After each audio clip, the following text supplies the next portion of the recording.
Schneider.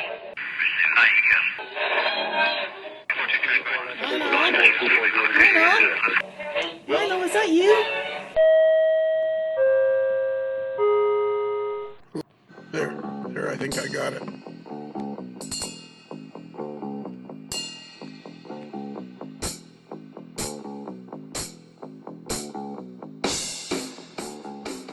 David? Yes, Lionel. David? Yes, Lionel. Do you think this is the first podcast since the last podcast? No, let me check. Yes, it is. Huh. Very possible. I got good news for you, David. Always welcome good news. Yes. If you fast forward through the first 5 or so minutes of this podcast, you'll be able to listen to the rest of it because you won't be on the rest of it. Oh, okay, great. That's good to know. Well, you might skip to this timestamp. Yeah, skip to this timestamp. Actually, might be on at the end, too. I just realized while we're doing this that we also need an ending to this podcast, too.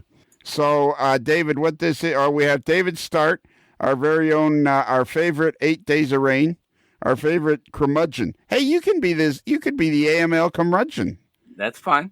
Yeah, there's the title. Yeah, the official AML curmudgeon. He doesn't look that happy, though. I think it's more the official AML Eeyore, but no, that's Kelly. I think Kelly's kind of cornered the market on the Eeyore thing. Yeah, Kelly is Kelly. That's Kelly on the Eeyore thing because he worries about everything. You don't worry about anything. You're just a miserable. I don't worry about a thing. Yeah, you're just a miserable old fart. No, that's Ralph. Yeah, pretty much. Hey, no, that's Ralph. See, you're one of my favorite people, David. So that doesn't fit either. I think curmudgeon is okay because it doesn't mean you're miserable. You're a curmudgeon. We'll figure it out. You know what? You can't be the boy wonder because that's already taken. He could be our loose cannon. No, he's not a loose cannon. He's a solid. No, that's true. Yeah, you're right. He's a solid member of the crew. He's a solid. Spoon. Yeah. Nothing's like Spoon. That's true. There's nothing like Spoon. I never seen a guy sweat as much as that guy. David, have you ever seen anybody sweat as much as Spoon? Not that I can think of, no. It looked like he literally had a shower. Barbecue with me, you might change your mind. No, this is George. Boy, this is George Taylor, that other voice you hear. And that it is literally one of the great wonders of the world. Fair enough. I don't want to touch that anymore. Yeah, exactly. I'll leave that alone. All right, so we're introducing episode 147, which is the rest of the interviews I did with the Rapido staff. It was Dan Darnell. What's Jordan's last name? Jordan Smith. What's Josh's last name? I believe Josh's last name is Anderchek. Really? I think you're right. I think you're right because I think he told me that because then we started talking about what's his name? Anderchek that played for the Leafs. Oh, what was his name that played? David, you know all about all the Leaf players. Oh yeah. Andrechuk. What was Andrechuk's first name? Oh my! I can't remember right now. And then, of course, the lovely secretary, and her name is Janet. Janet, and do we know her last name? No. I'm a little fuzzy on that one. Yeah, actually, if somebody goes to Rapido, I'll go to Rapido. I'm typing it in as we speak.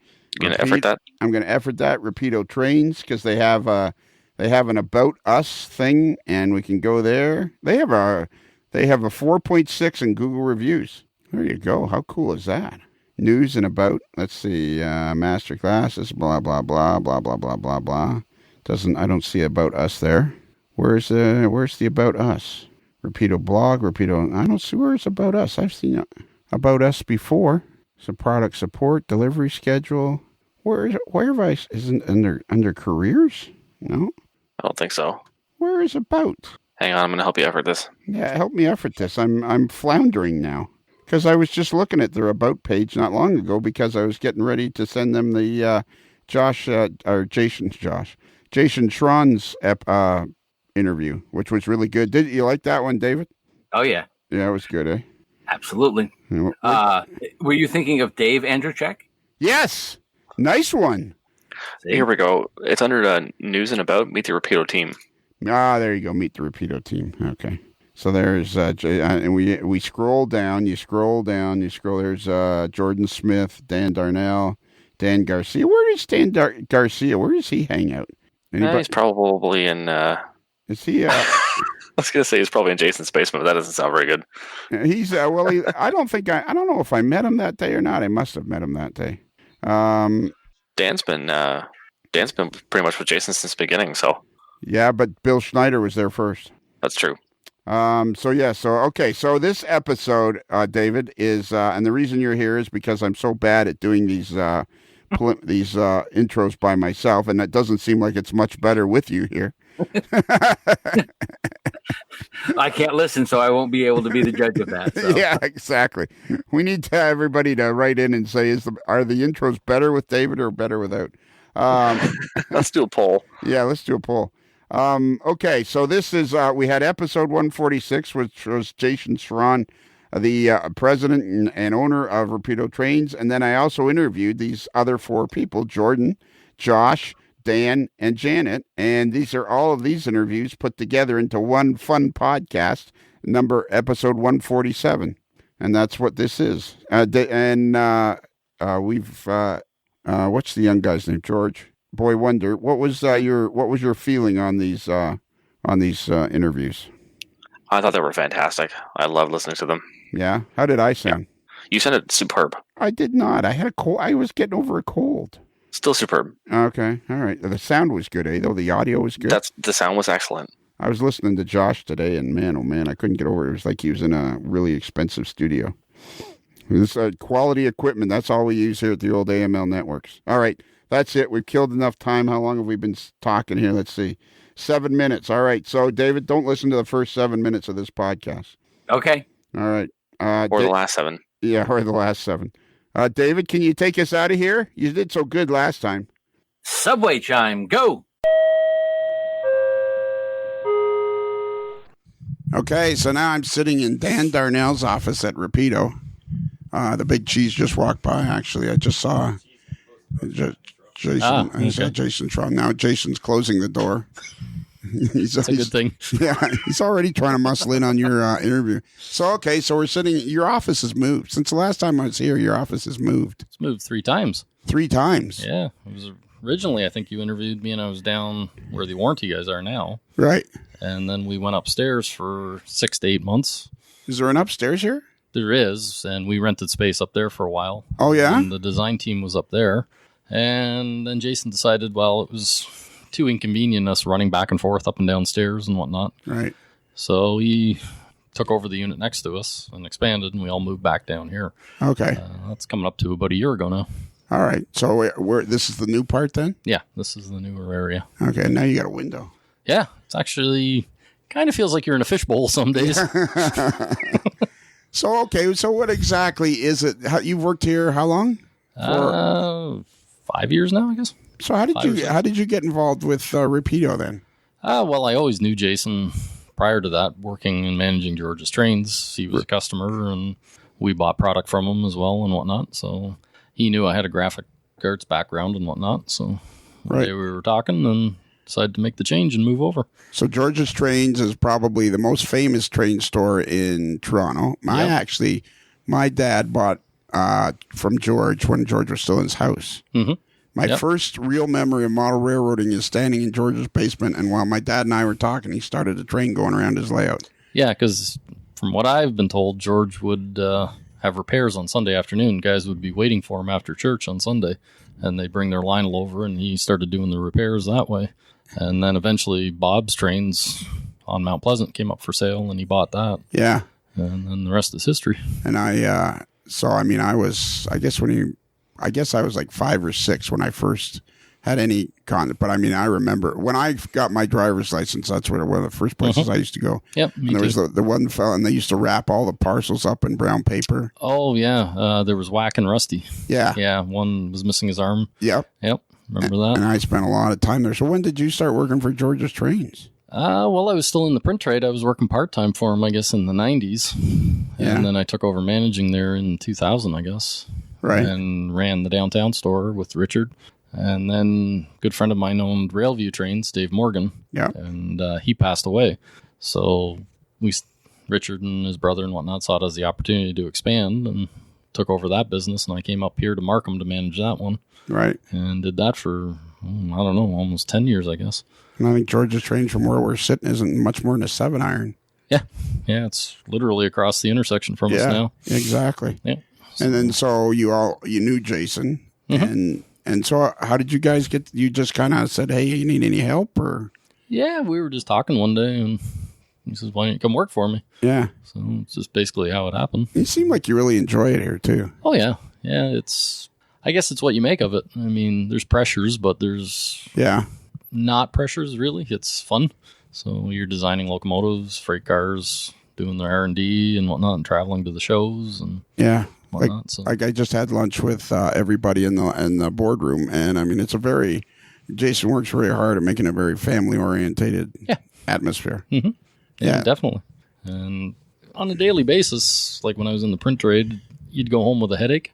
Here, you don't go home with a headache. You go home and you want to actually model or do something and still be part of the hobby. And that's the fun part of it. So what is it you model personally then? CN in the 70s. Yeah? Yeah. Do you have a layout at home? No, used to.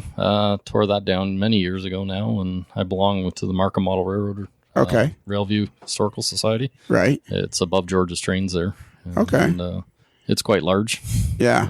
And that's been going for quite a while now. Yeah, it was originally right across the street looking out my window. Dave Morgan started it. Yes. And then he moved it 2 or 3 times. And its last one is right above George's Trains.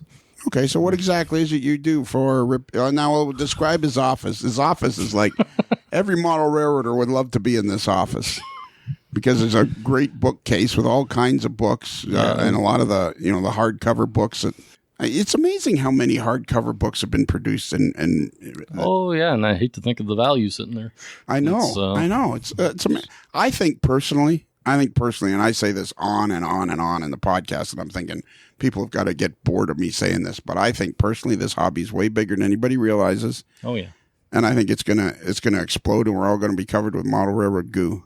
Well, you think about it, like even when I'm at the doctor's office, my doctor's a model railroader, right? It's like when I'm sitting in the lawyer's office, it turns out he's a model railroader. Yeah. You just don't know the amount of people. It's like a secret society. It is. Yeah. But social media, I think, like I was saying to Jason in another interview, which we've already heard, I believe that the hobby's about 100 years old. Mm-hmm. But it's only been in the last 10 years that we've been able to have the connectivity that we've had now. That, and I can remember working at George's, I think it was an interview with the Toronto Star I did. At the time, model railroading, they said in the statistics, was the second largest hobby in the world. And I said, well, what's number one? And they said, well, it was model trains until they combined coins and stamps as a number together, and that became number one. Yeah. With the two combined, and model railroad slipped to number two. Really? You think about it, if that's number two in the world, that's a lot of people. I think it is. I think it's way bigger than anybody realizes. Yeah. And so, okay, what do you do? What primarily do you do for Rapido Trains? I develop a lot of the new product.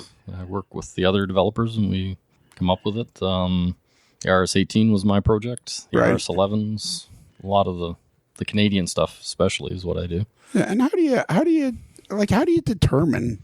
Like, that's something that when I was talking to Jason, I think to myself, how do you guys figure out? Especially, I mean, you've been in the industry now for a long time in either the retail part of it or this part of it, and which is obviously still retail. It's just you're more in the development stage, right? How do you manage to figure out what to do next? A lot of it goes back to my years of retail, listening to customers and what they came in asking for, what they wanted, and whatnot, and actually doing train shows helps a lot. Yeah. Because you're standing in the booth 8 hours a day, 2 to 3 days, and everybody's coming up to you and saying, are you going to make this? Are you going to make that? And if you keep hearing over and over again the same thing, light bulb turns on usually. Yeah. Or it should.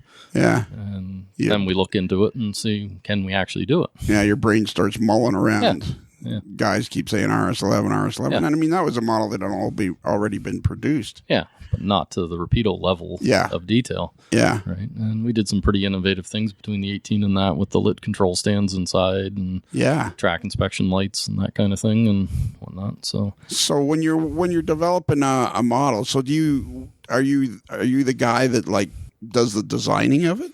We work in conjunction with our designers in the factory. Okay. So basically what we do here in North America is we go find one. A lot of times now we'll 3D scan a locomotive. Okay. So that we pick up all the proper contours and whatnot. Then we draw it in 2D, work back and forth, and the designers in China, they will make a 3D model of it, and they'll incorporate the mechanism, the HO mechanism, with the gears and all that kind of stuff, the motors, the circuitry, and all that. They'll send a file back. I'll sit there and I'll review it and say, yeah, but we got to tweak this, or we've got this wrong, or we need to add this detail and that kind of thing. And that usually takes about a year on a locomotive, back and forth. Yeah. And then we'll get say, okay, we're good to go. Like, I know your viewers can't see it, but I'm holding a 3D printed sample of our new F59. Right. So quite often we'll make a 3D print and see if all the parts actually fit together properly, or right. if there's going to be a problem before we cut steel and inject a model. Right. So you're basically building the model. Yeah. In 3D form, so that you can actually hold one and see one and touch like one. If you look at this one, it's got real trucks off of our F40 because they reuse the truck. Right. So we make sure it pivots and it works and yeah. whatnot like that. And if we figure that's going to work, then we cut steel. Right. And then we come back with an actual working model. So will you have like a one-off working model before you even start? Oh, yeah. Yep. Yeah, put it on a track and run it? Yep. Yeah. Make sure it works. It must be actually kind of, maybe exciting is the wrong word. Maybe exciting is the right word, but it must be kind of neat it is. to have that first one. Yeah. Yeah, from taking it from a line drawing or from a scan of a real one to an actual model you can hold in your hand is quite an accomplishment. Really. Yeah, especially in today's world with the detail that's on them. Yeah, and it's not like everybody says, oh, make it in N scale. And you always hear in the booth at the shows, oh, you just have to push the button. Yeah. Well, there's no magic button that actually makes it N scale. So we have to go back to the drawing board on the mechanism and figure out what details will be dropped because of the size, what details we can hold and whatnot. Right. I think that's probably the one thing that as the consumers, and I would say it's not their fault that they can't get a grip on it, because how could you possibly get a grip?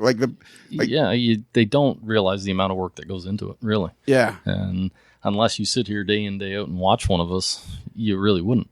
Yeah. Right?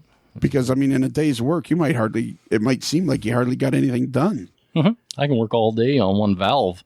Yeah. Right? Making sure it's right and drawn and whatnot. Yeah. And you draw it in on what kind of program would you use?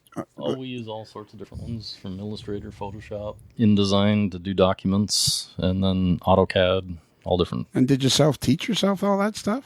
Well, a lot of it came out of the print trade for me. Right. Other guys have been cartographers and map industries and stuff like that. So we all have backgrounds in different areas that gave us the basic computer skills. Yeah. And then we've adapted them. So what's the most exciting thing you feel like since you've been here 5 years, what's the most exciting thing or rewarding thing you feel like you've done or been about being here?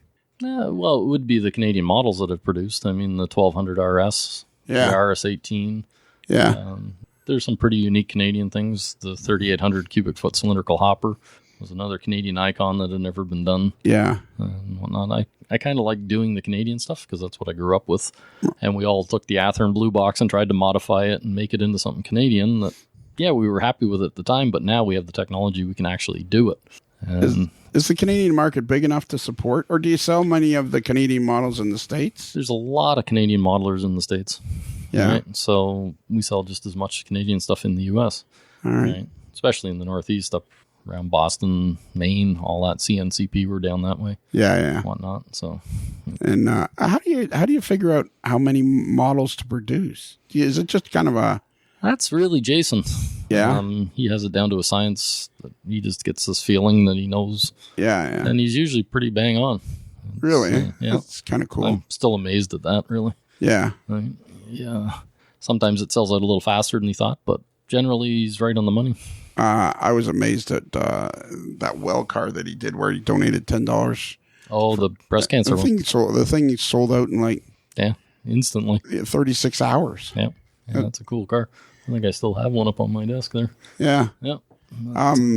So how far out do you plan? Like, have you got 5 things on the go? 6? Oh yeah. Yeah. We're at least a year to 2 years out. Yeah. With stuff. Yeah. And how many guys would be work? So all of a sudden you've been to a few shows, and for a year you've been mulling over in your head Model X. Mm-hmm. And so the process is you first go to Jason and say, I've been thinking about we should do Model X. Yeah, we all have, we just had one really, like a round robin session with all the designers. Right. And we take their input, and he says to us, make up a list of what your top 5 is. And then if 3 of us come up with the same one, then it's a no-brainer. Yeah. Right? Or do we happen to have plans for X?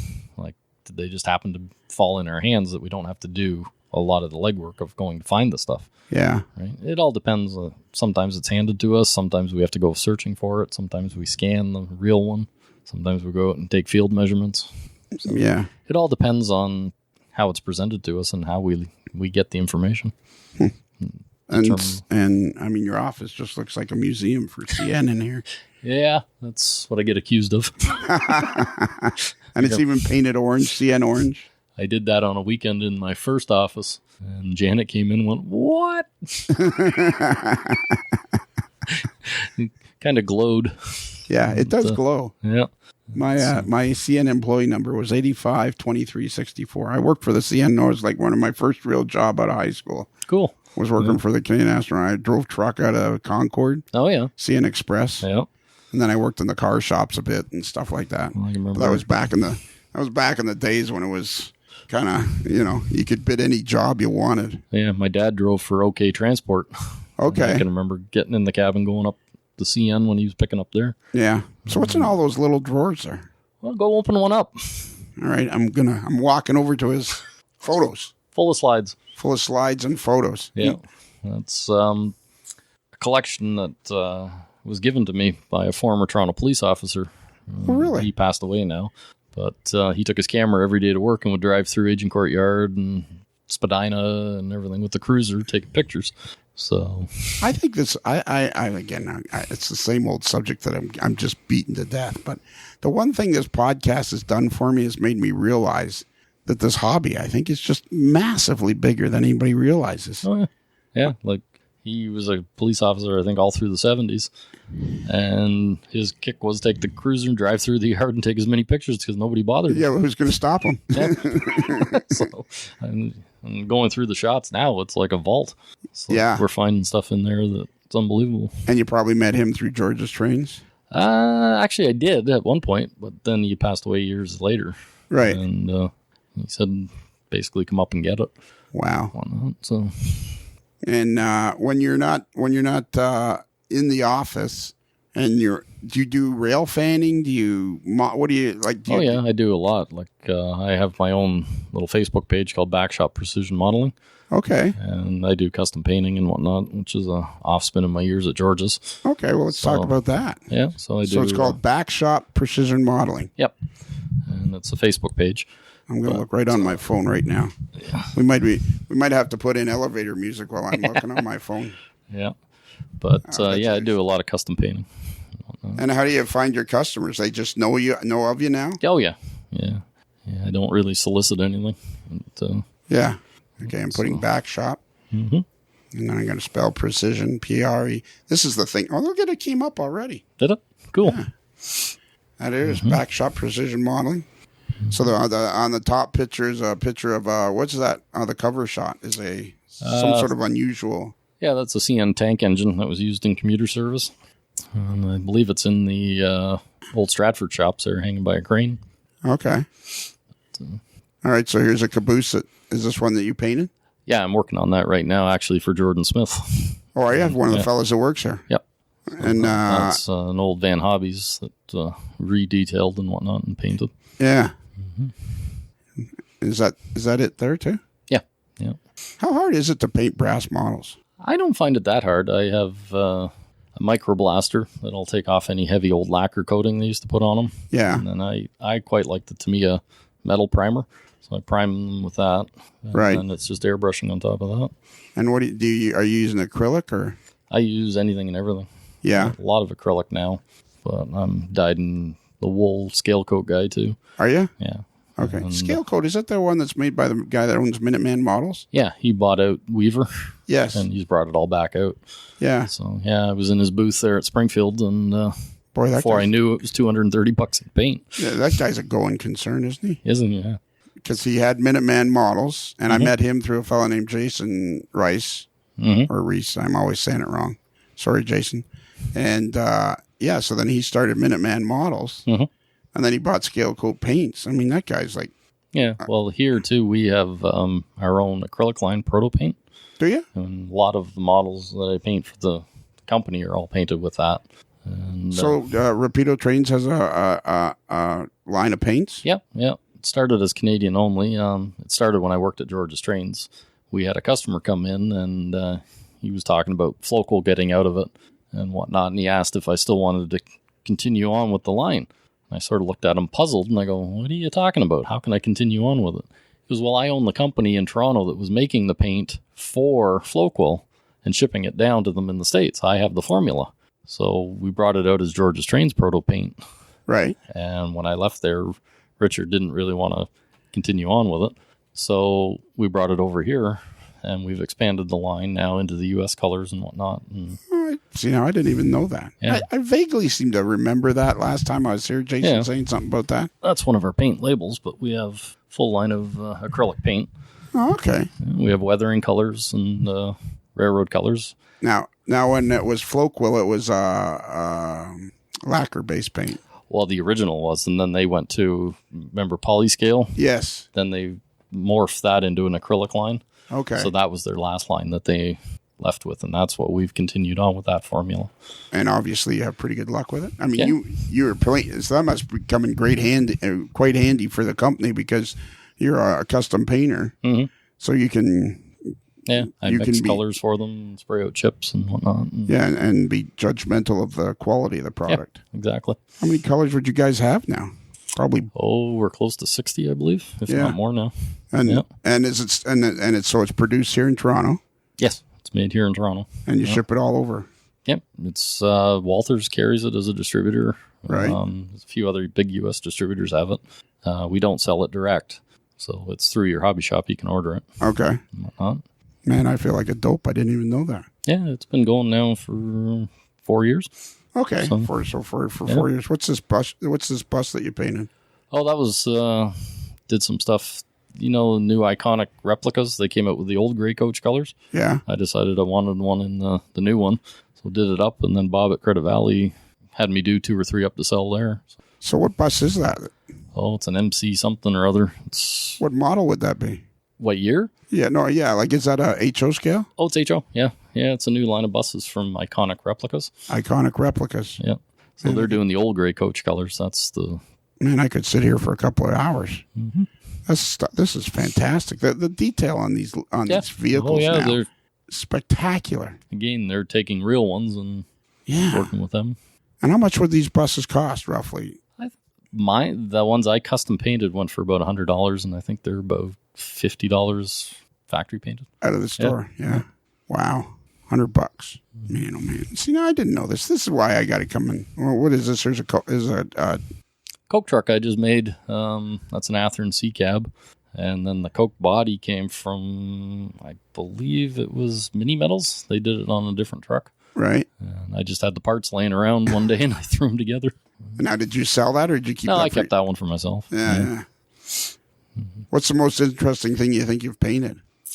Ooh, I did, I actually did a Tempo engine long before we did them here. Yeah. Custom built it all and shipped it to the guy in the States because he wanted it. And he was unboxing it and he dropped it on his granite floor, smashed the thing to pieces, and he didn't even get to run it. Oh, my God. He mails it back to me in about 100 pieces. He says, "Can you fix it?" And I went, "No." Poor guy. Yeah. What is this? That's a new company. You know, CN had those G8 little locomotives that ran on the London and Port Stanley. Right. They were actually an export unit, and they were shipped to Brazil and all around whatnot. There's a company down in Brazil now making them. Really? So I ordered it online, and it came out. It's a beautiful engine. It's made in China, and I'm converting it to a CN one for myself. Do you know of, like, so that was made in Brazil. This is it's made in China for a Brazilian company. For a Brazilian. Yeah. what do you know of model railroading in like Brazil or South America? Not much. I just happened to find it on Facebook. This guy was talking about it, and I located it and emailed him, and he said, yeah, he chipped one. And it worked out to about $200 Canadian by the time I got it here, which is quite reasonable. It's not sound, but it's full DCC ready. Yeah. And, I wonder how big the hobby is in Brazil. Yeah, but it tells you it's everywhere. It's everywhere. Yeah. It's everywhere. I think it's huge in Russia. Probably. Yeah, because we used to sell those streetcars in O-scale from the guy in Russia. He hand make resin North American streetcars. Yes. On his kitchen table. And they were just gorgeous models when we'd get them in. Yeah. And the hobby's all over. The hobby is all over. Yeah. I think that has become my quest with this podcast, is to discover the true size of the hobby. Mm-hmm. Because it's kind of mind-boggling. Well, and too, when people find out you're in trains, you find out they're in trains. Like, it used to be, I guess, like a stigma that you wouldn't say you were a model railroader because they'd look at you kind of funny. Yeah. Now they don't. No. They go, oh, that's cool. Yeah. Right? Yeah, like that's what's changing, I think. As much as when I was talking to Jason, I was very moved by the fact of how bothered he was by the negativity that you guys have to deal with on the social it's quite media. a bit of it. Yeah. And I was actually quite moved by how much it bothered him. And I mean, I know Jason well, and it was disappointing to see that it bothered him so much. And but I think at the same time, if we can learn to ignore those people, and they're such a small percentile of the actual population of the hobby. Oh yeah. I think social media is making the hobby just grow on top of itself. Yeah, I mean, there's always going to be those guys that find the negativity in any model that you produce. Yeah. And I swear some of them sit there and look for it. Oh, yeah. Right? That's all they're out there to do. But yeah, like it bothers me too. I mean, when you spend 2 years on a model and then have them come at you like that, it's like, okay, if we did make a mistake, we didn't intentionally make it, right? And we will correct it. Yeah. Right? We don't go out there purposely to make something wrong. Well, then there must be a threshold. Well, there is. There's certain things you just can't model. Yeah. Right? Scaling it down, it just won't be there. And that, sure, if you're going to hand build a sample, you can sit there and spend that kind of time. But in reality, it's still got to be assembled in China in a production line and be done in a reasonable amount of time. Yeah. So some things are going to get lost. Do you think we'll meet a threshold, like a detailed threshold where, okay, we can't go beyond what we're doing now kind of thing? It seems like almost every model comes out is more spectacular than the model before. It is. But I mean, the up-and-coming 1200 in Southern Pacific, right? We were back and forth so many times, and Harry Wong, I'm sure you know, he was great. We were going back about the UDE light on the switcher, and it wasn't quite the right shape and this and that. And we're talking a little light, little red light. Yeah. And he says, I've got a real one in my garage. I said, send it to me. He mailed up this light, and it's big when it gets up here. It looks little on the model. And we actually took that and we made templates and went that far to get that light just to the right shape. Wow. Right? And the number boards on the SP, we couldn't get the actual dimensions of it. And then we were out in Oregon scanning the PA, and we took a train ride, and we went down to this engine house, and lo and behold, there's an XSP switcher sitting there. No number boards on it. And at the time, I didn't know I needed the dimensions of those number boards. But I get back here, and I'm researching, and I go, wait a minute, I was just there a month ago. Yeah. So I phoned the guy at the railroad. He goes, oh, yeah, you probably kicked them. They were laying on the ground there. And he sends me a photo. My foot wasn't 6 inches away from those, but I didn't know I needed the measurements at the time.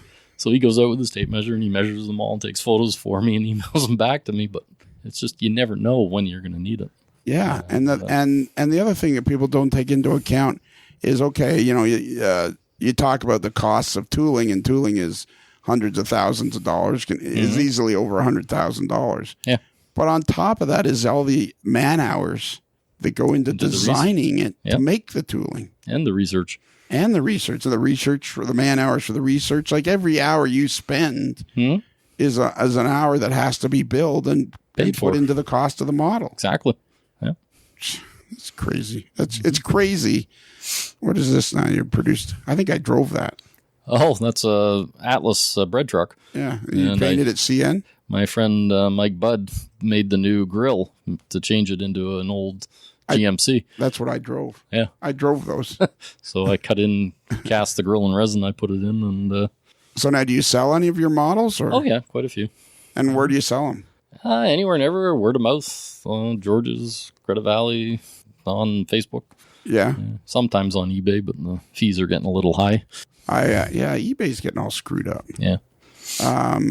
I highly recommend that everybody go to Precision Backshop Precision Modeling on Facebook. It's just as it sounds. Backshop, and then Precision is Precision Modeling on Facebook. Go to there and you will find all kinds of really cool stuff painted by Dan Darnell. What's your official title here? Product design Guy. Mm-hmm. The product design guy. Are you the senior product design guy? No, that would be Bill. All right. Mm-hmm. Oh, Bill Schneider. I got to interview him. Yeah. He's good friends with Chris Adams. We call Chris Adams Chris Fitness. Yeah, well, he is pretty fit. Yeah, he's pretty fit. Puts me to shame. But I always say Chris would be like one of those guys you saw in the Sears catalog standing in his underwear. Yeah. With his hips on it, his hands on his hip, looking off, going, modeling underwear. Mercury. And I'm only saying that because I know right now he's in his Mustang or somewhere listening to this as I'm going along. Hey, Chris, how you doing, buddy? I hope you're wearing more than your underwear. Yeah. What's the most exciting model you did? I like this one. Holy mackerel. Well, that's one of our 1200s. That's actually on our club. Yep. That's beautiful. Did you paint that? No, that's a factory one. Wow. It's amazing. You must be like kind of a gog when some of these, the first production models come, like when you're making when you get the 3D model that runs and everything, it's not painted, right? Mm-hmm. Was it painted? No, generally it isn't. It's not painted, yeah. So when you guys get the first shipment of like Oh yeah, we're all going googly-eyed over it. Yeah. Yep. Must go crazy. How'd you guys come up with the bus idea? Is that still a viable thing? Is that still going? Oh yeah. Well, the bus was, I had a couple of the Corgis. Well, there's still one up there on my office wall. Yeah. The Corgi diecast model. And then I had a book on the fish bowls. And Jason would cut through my office to the kitchen to make tea, and the book was laying there one day. And he goes, "Where'd you get this?" And I said, "I've had it for a while." I said, "We got to do that bus." So then he comes back a few weeks later and he says, "You're going for your bus license." I went, "What?" He says, "I bought one." I said, "You bought what?" "I bought a GMC fishbowl. It's in Calgary. We got to drive it back." I'm like, "Okay, you are certifiably crazy." I thought he was nuts. And he goes, "No, I've signed us up. We're going to get our bus licenses." Okay. So I go home and I tell my wife. And she looks at me like, "What?" I said, "Well, I'm going for my bus license." And she goes, "Well, that didn't take you long." I said, "Take me long?" She goes, "You got fed up and you're going to be a bus driver now?" So we went and we got our licenses and we flew out to Calgary and we drove the real one back. And we went down to the TTC and scanned another one. And we produced the model of it. And it was gone. Yep. That's the way we did it. And they call it the fishbowl because of the windshield, right? Yeah.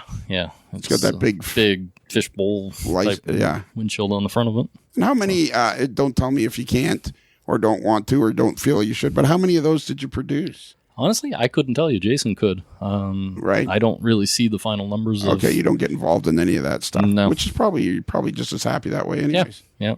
I don't do any of that. I just design them and whatnot. When I was talking to Jason too, I keep saying I'm not that good of a podcaster. All I can do is talk, and I like to ask questions.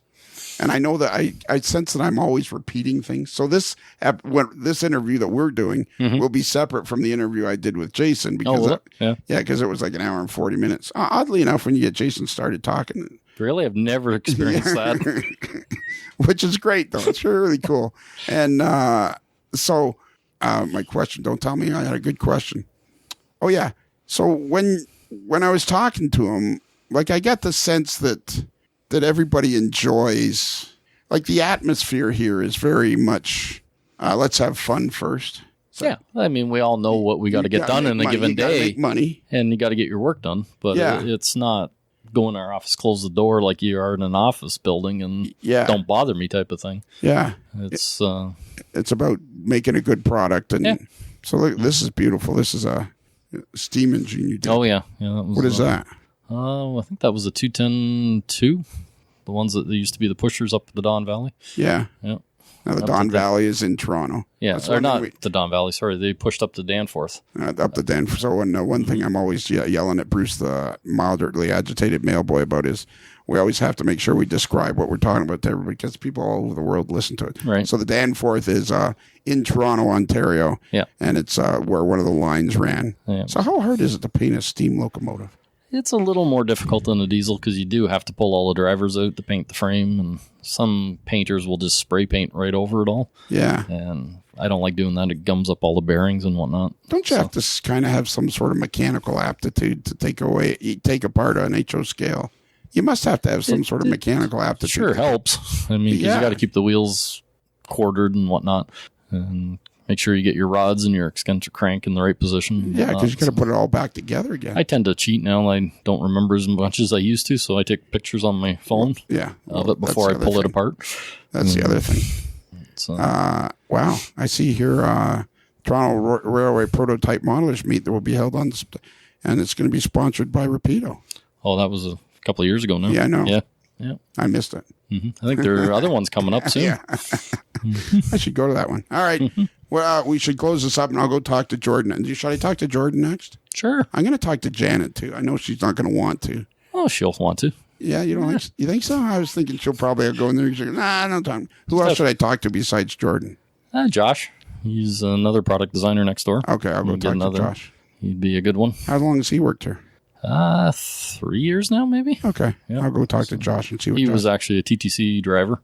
Oh, really? Yep, before he came here. And before that, he did work for MapArt, I believe, or a cartographer company making maps. Okay, I'm going to ask you the $1 million question that I ask everybody. A hobby growing or shrinking? Growing. That's crazy, isn't it? There's a lot of young guys into it now. And I think the young guys are coming because they now have access to it, whereas before, the only way you could get access is to go to your local club, and a lot of the local clubs weren't very welcoming to young people. Yeah, and it's also digital now. Yeah. So it's a lot of them you can put a camera in the locomotive. There's so much more to it. Yeah. Computer controlled and whatnot. I don't think we have any idea where. I think in 10 years, if we have this discussion again, I don't think. Like I got to make a point of coming back here on every 2-3 years kind of thing. Because I don't think in 10 years we have any idea where we're going to be. No, I'm sure we're going to be here in some form. Oh, yeah. But I think it'll be growing. And it's when I worked at George's, we had a young fellow that literally started as babes in arms. His mom would bring him to watch the trains and fall asleep in the car. Right. He's now 17, 18, and he's modeling. And he's got his own Facebook page. And yeah. I've just watched him literally grow up in trains. I was saying that I think it's going to be like a tsunami that nobody realizes because, the demographic of people that are like my son's 35. Mm-hmm.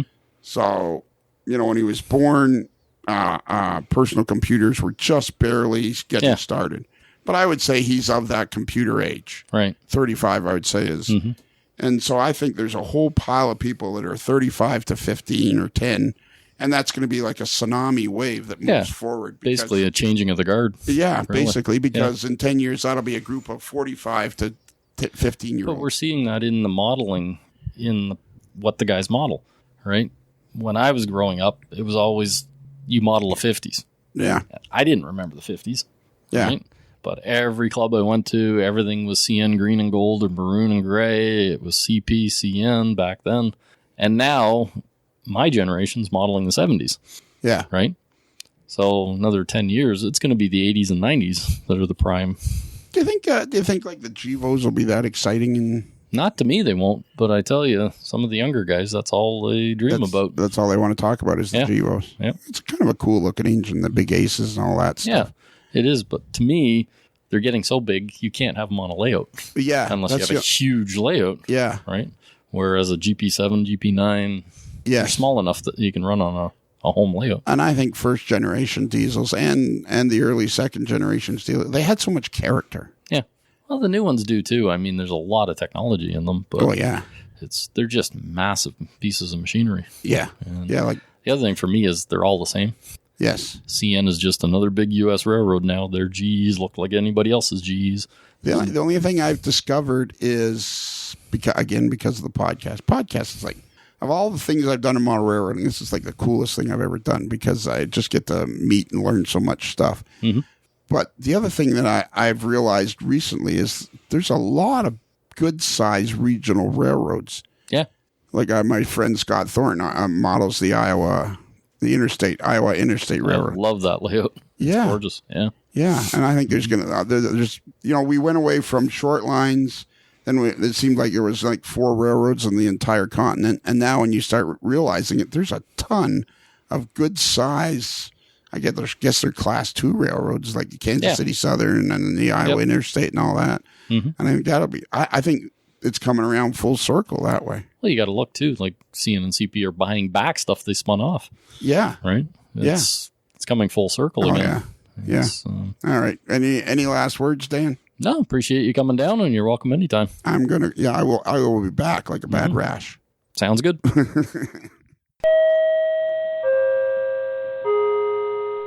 So I'm talking with Janet over here at Rapido Trains. And what's your job? I guess I'm the company controller, but everybody calls me the enforcer. The company enforcer at Rapido Trains. Something like that. And we're sitting in the boardroom because your office is messy. It's a little messy and it's also a little bit small. It's not as big as Mohan's office, for instance, but that's okay. Wow, Mohan's got a big office. So I was here like 3 years ago with James Wright, and the place it's like it's like a chia pet. Somebody added water and the place went berserk. It's surprising, but when you look back, not that surprising. We've definitely grown and continue to hire and take on people who are in the hobby. There's very few of us who are not modelers, and I think that it keeps Rapido so special. Yeah, because you're not. I remember from before, you're the only. What was your Do you know any women in the hobby?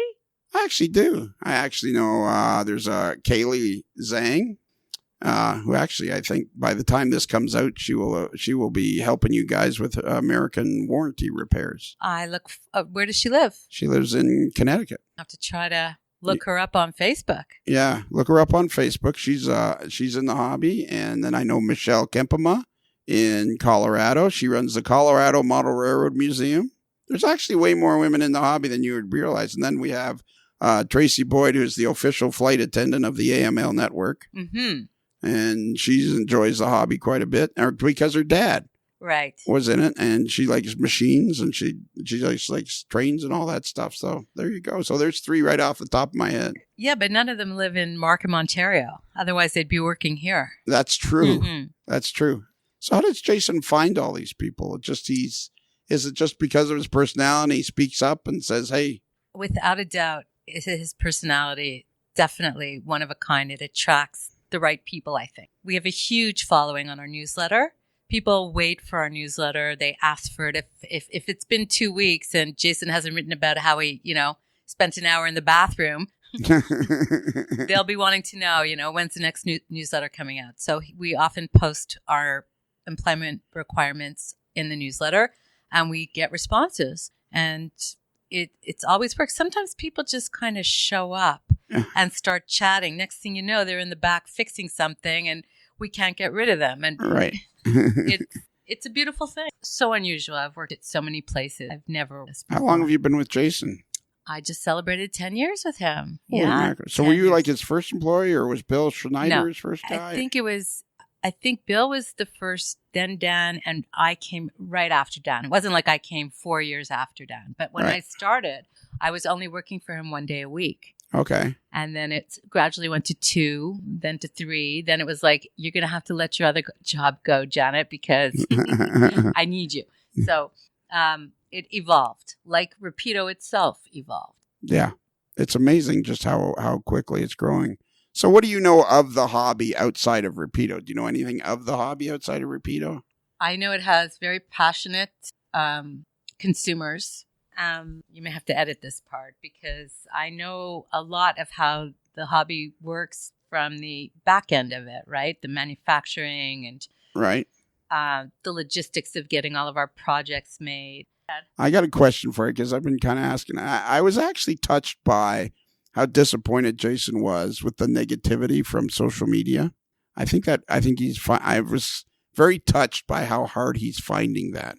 Jason takes this place very personally, and how could he not? You know, Rapido, I've told Jason, Rapido's almost become an adjective in the industry, a Rapido level product. Right. We all know what that means. It means it's going to be a really high quality, and if there's something wrong with it, we're going to fix it and hopefully send it back even better than it should have been. Right. So when people start getting negative, as people can do on social media, it's easy to do that on social media. It's a little bit cowardly, right? Yes. Because you're not face to face. But he gets very insulted and hurt because this is his heart and soul. This is his dream coming into fruition. Yeah. And nobody gets more excited when a shipment is rolling in than everybody here. You know, the project designers who started with the research of it, just, you know, what model can we make to a Rapido level that people are actually going to want on their layouts? Yeah.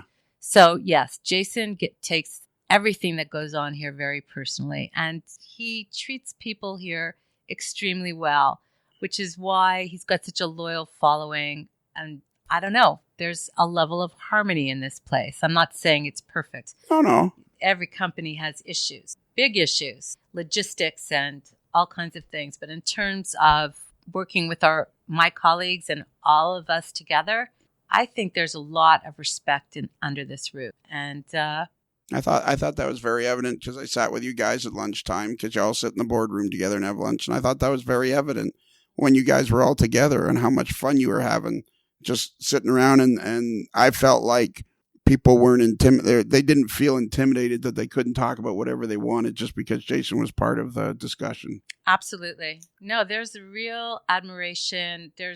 People like each other here, yeah. You know, and everybody speaks freely, and it's always train related, and and it's always good. People want to give their opinions about what we should make next, or what was wrong with the last model and how to avoid that happening again. Everybody can speak freely, and everybody's heard. So what's it like when when the model comes in? Because I was talking to Dan, and he says they do get a 3D example of what the model will be before they start production, but it's not painted. So what's it like when that first shipment of a particular model comes in? Does everybody kind of gather around the boardroom? You mean like the sample? No, like the first, right. The finished product.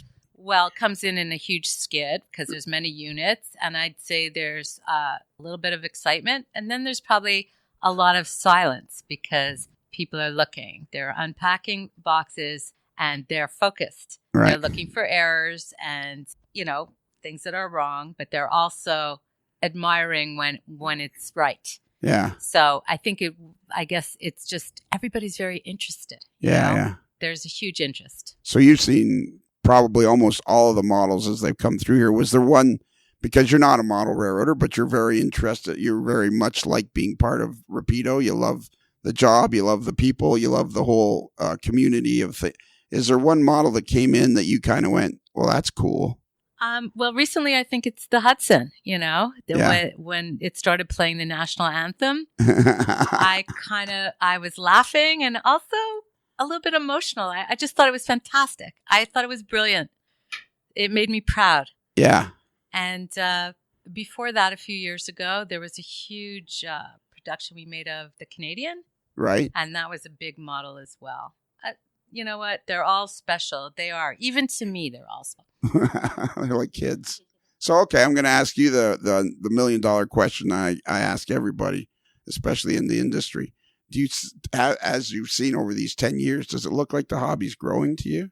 Like, it looks to me like it's growing like crazy. I mean, how could we become like a chia pet, like you said, Yeah. if it wasn't growing? Yeah. So if there weren't any end users, I don't know how we'd be able to sell our product. So, and believe me, when the phone rings every day, we know our customers are out there, and we know you're there, and we want you to be happy. Yeah. Because it's like a joint effort here. It's like they allow us to do what we love to do here. So it's a beautiful thing. I mean, we really appreciate that. Yeah. Yes, I think the industry is growing because we wouldn't have the demand that we have. Yeah. If it wasn't, And I'm going to stick to that because I want to be optimistic in this hobby. I think what a great way to spend your day. What a great idea for a business. There's no emergencies in model train production. Well, there kind of are, but it also gives perspective. We make trains for people's hobbies. I think that's a beautiful thing. Absolutely. Mm-hmm. So do you have any idea where we're going in the next 10 years? Well, let's hope that it continues along with a slow and steady incline. I think younger people have to get interested in order for it to sustain, right? But I say there's been no indication at Rapido that it isn't going anywhere but forward. Right. So I'm going to keep my fingers crossed that that's how it goes. All right. So we'll finish up with, because Jason has become an important figure in the hobby. That would be a good way to put it. Yes. I think that's a good way to put it. An important figure in the hobby. Mm-hmm. You can tell everybody a secret about Jason that nobody knows. So she's thinking now. She's thinking. She's got her head in her hands. She's shaking her head. I can't. I'm trying to think of something that would embarrass him, but it's hard to embarrass Jason. Honestly, I'm going to turn this into something a little bit sappy, but I've worked at several places. I have a bit of a seasoned career. I've never worked for a nicer man than Jason. He is very generous, very understanding. He works very hard to make sure that everybody is comfortable. And if somebody has a problem, be it personal or work related, he wants it to be resolved. And he's very patient as well. So that's good. So he is who he appears to be. What you see is what you get. No doubt. Yeah. And he's really, truly a closet Toronto Maple Leaf fan, right? I don't think that's true. I'm from Montreal as well. So I'm going to tell you. This whole place is Montreal Canadiens. I'm going to tell you, he's a Habs fan. Oh, my goodness gracious. As he should be. I feel like I've walked into the center of the Montreal Canadian fandom in the Toronto area. Everybody in here is a Canadiens fan. Well, there's a lot of people with Montreal roots here. That's true. But there's a lot of Leafs fans here. In here? I'm going to have to find. I haven't found one yet. Dan Garcia. Josh is a Habs fan. I think know. Everybody else is. And you and well, but Jason. We're from Montreal. So who's your favorite all-time Montreal Canadian? I think the Pocket. The Pocket Rocket. Number 16. Yeah. Henri Richard. Yes, because when he played for 20 years. And at the later part of his career, I was not going to do any math for you, but right. I was young and just starting to watch. And he had these beautiful piercing blue eyes. He's still alive. Is he really? Yeah, he is. And he's called the Pocket Rocket because he was Maurice Richard's brother. Because he was 5'6", so you could put him in your pocket. Yeah, he was tiny. Yeah, but Maurice Richard was known as the Rocket, right? And Henri Richard was just a little guy, so they called him the Pocket Rocket. Exactly. I think that's a good place to finish. All right. How do you think this went? Not that well. It went fine. Thank you. All right. All right. Okay, so now I've moved to a different office at the world headquarters of Rapido Trains, and I'm talking to a fellow named Josh. How's it going? It's going. You keep your microphone about here. Yeah, right about there. That's perfect. All right, how's that? That's perfect. I'll check, you know what? I'll check tell me what your job description here is. So, right now I'm a project manager. I kind of do a lot of things, much like Dan when you were talking to him. But at the same time, I also do a lot of advertising. So a lot of the ads that Rapido has had over the past probably year have been almost entirely mine. This was a task originally Jason had, and he slowly shifted it towards me over the past couple of years. Okay, and so do you have any experience in that or background in it, or you're kind of learning on the fly? It's a combination of learning on the fly and basing it off of older advertisements that I've seen, and just because my background was into cartography, which was everything to do with maps and land surveying and that sort of thing, I have an eye for graphic arts. So it's adapting that to advertising, which in itself is a challenge because now instead of having set standards, I now have to do a lot of free thinking. Right. So there's a lot of creativity to it, and there's a lot of days when there's no creative brain cell in my mind. Yeah. And that's when I got to reach out to Jason. It's like, okay, I need give me an idea, give me something to run with. And, that's usually how a lot of ads start. It's just, give me something to start with. Usually that's it, isn't it? Like sometimes, with every podcast, I write up 2 or 3 paragraphs. And some of them, it's really easy to write. And some of them, it's like I'll just sit there staring at the screen going, come on, it's 2 or 3 paragraphs. Come up with something. And if your brain isn't working in that direction. Exactly. And I mean, that's why it's also nice to be a project manager at the same time as advertising, because when you get stuck on something like that, you can shift to something that you have your set standards, or you have something else you can research, and that could just jog your mind or just give you just a time to think. Yeah. So where did you come from? What were you doing before this? We could go back a long ways for this, which is a weird thing for me to say because I'm only 35.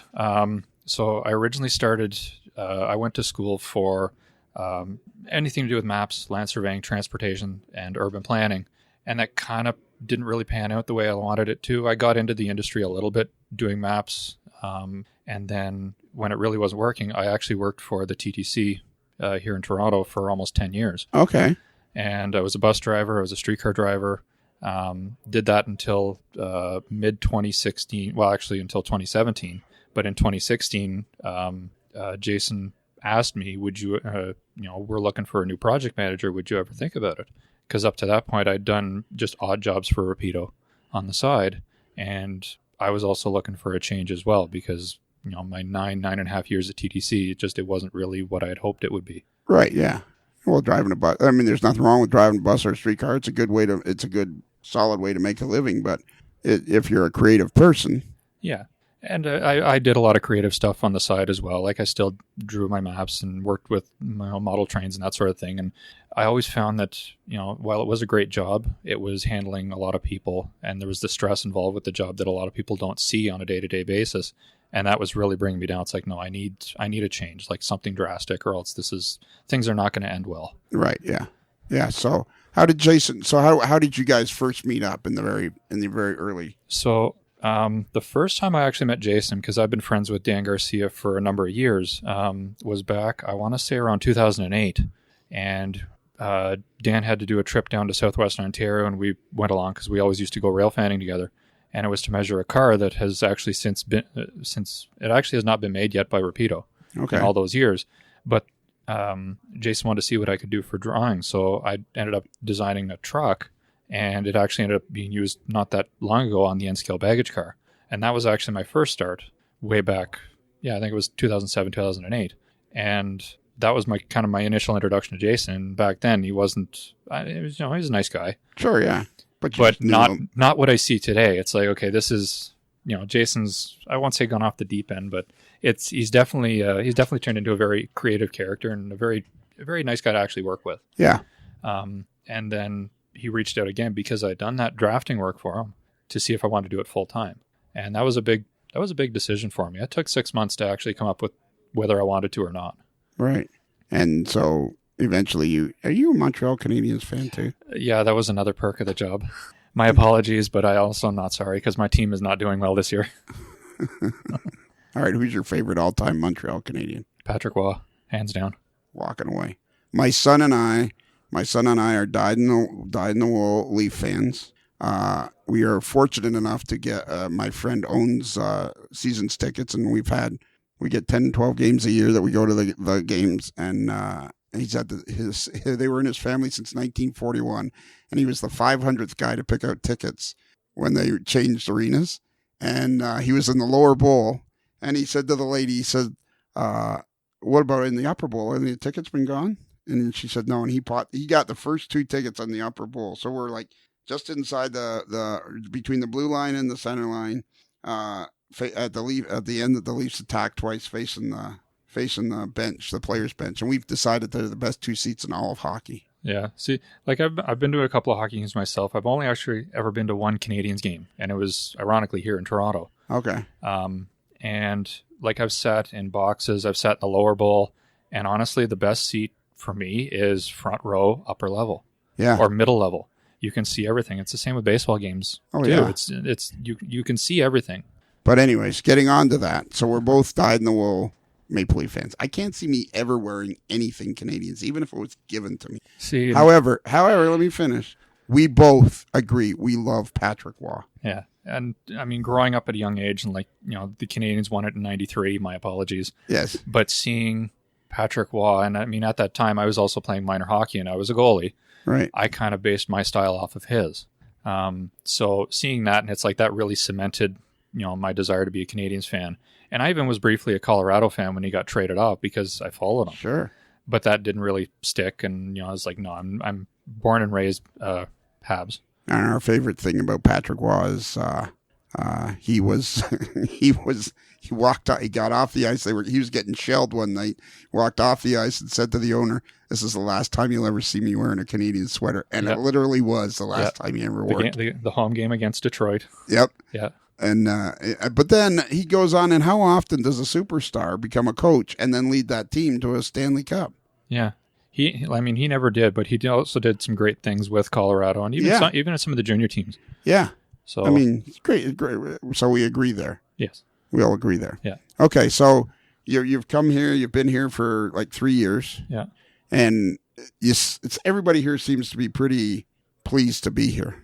Yeah, it's coming from a workplace where, day in and day out, people would come and, you'd all wear the same uniform, and it was like everyone was on the same level. It was really hard to kind of show your true colors or just kind of be yourself because you were always on that. You always had the requirements to, be on your best behavior and just the way you treated people. But coming here, it's like everyone has their own little quirk or character. And that's what I like about a workplace like this. It's not too big. And even when I started here, there was about maybe 4 or 5 less people than there are now.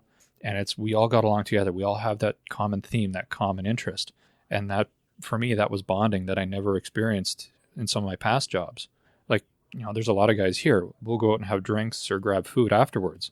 I never even had that concept in my last couple of jobs. Yeah. Just because you go to work, you go home, that was it. That's the one thing that I feel the podcast has done is creating a community. The community of model railroading is unifying anyways, and the podcast is creating a community. And I think personally, like, what do you think about the hobby? Is it growing, shrinking?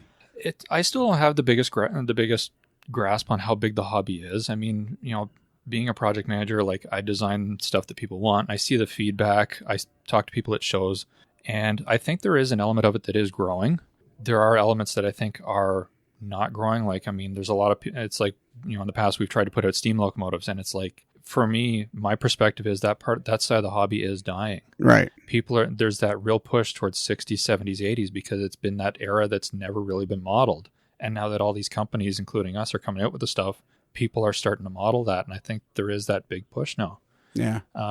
And, like going back, like I actually gave up modeling when I went to college because, finances and space and all that. And I never really got back into it until maybe about 6 years ago. And now that I have, it's like, okay, what have I missed? And it's like, I see these models out and it's like, well, who came out with that? I totally missed it. Yeah. Because I was away from the hobby for so long. So I'm still learning every day. I think how big the hobby really is. I think the hobby's way bigger than anybody realizes. That's the one thing I've discovered from this podcast is I think this hobby is way bigger than anybody realizes. Yeah. And I definitely would believe that, like, because it's like every week I see like a new person online doing model reviews or just layout videos or anything like that. And realistically, you ask yourself, how far does this go? Yeah. How it's like you found a cavern or a valley in the ocean and you're thinking, how deep does this go? Mm-hmm. All right. So you're a project guy. You're one of the guys that designs the projects and gets them going. So what do you do? Like, do you wake up bolt upright at night one day and go, we got to make this or we got to make that? Like, how do you come up with the ideas? A lot of the ideas, we kind of do a roundtable discussion, and we actually did one last week where we just throw an idea out there and just see what sticks. And for me, because I could still consider myself kind of like the junior guy in the hobby compared to some of the people around like Jason or Dan Darnell or a bunch of even Bill Schneider, it's like I could see a car as being, we should do this. Well, how big is the market for it? For me, like I'm a CP 1980s modeler. It's like, that's a perfect car for me, but no one else would want it. Yeah. So, and that's where roundtable discussions really come in handy. And, guys that have been, like Dan Darnell has been a hobby shop manager in the past. He has an idea for what people want and what people, have bought in the past. Yeah.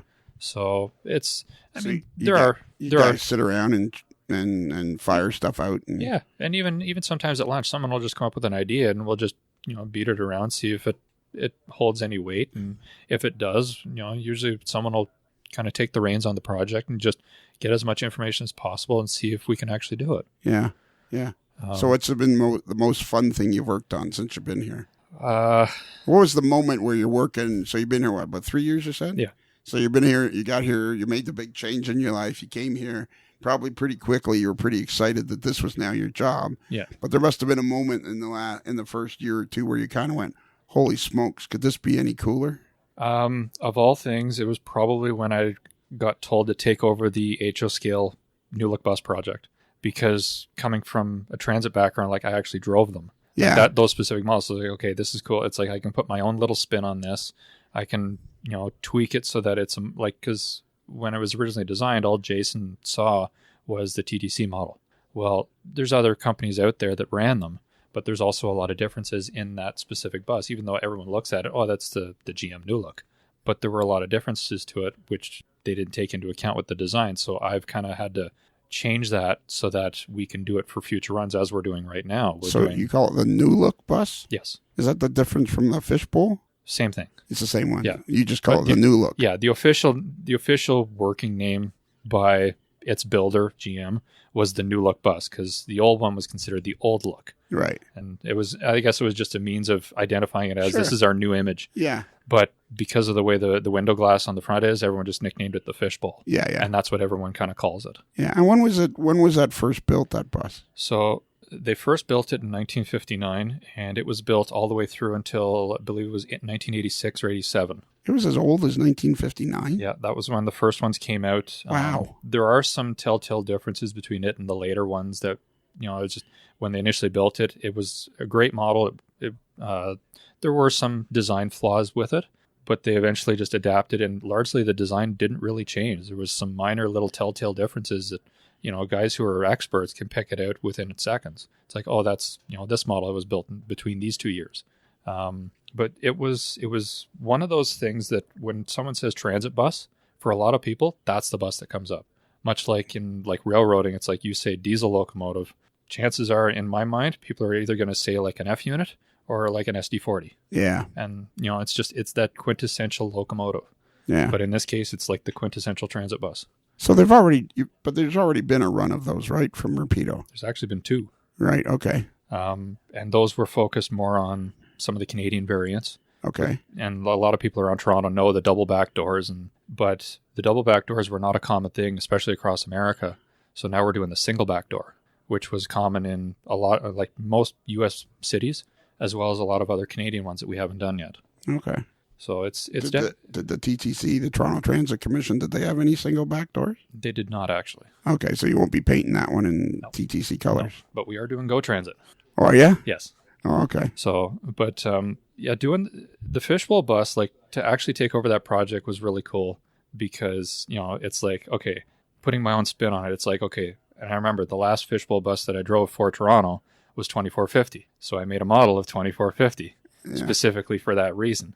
And, there's a bunch of guys that I work, that I'm still great friends with that still work for the TTC.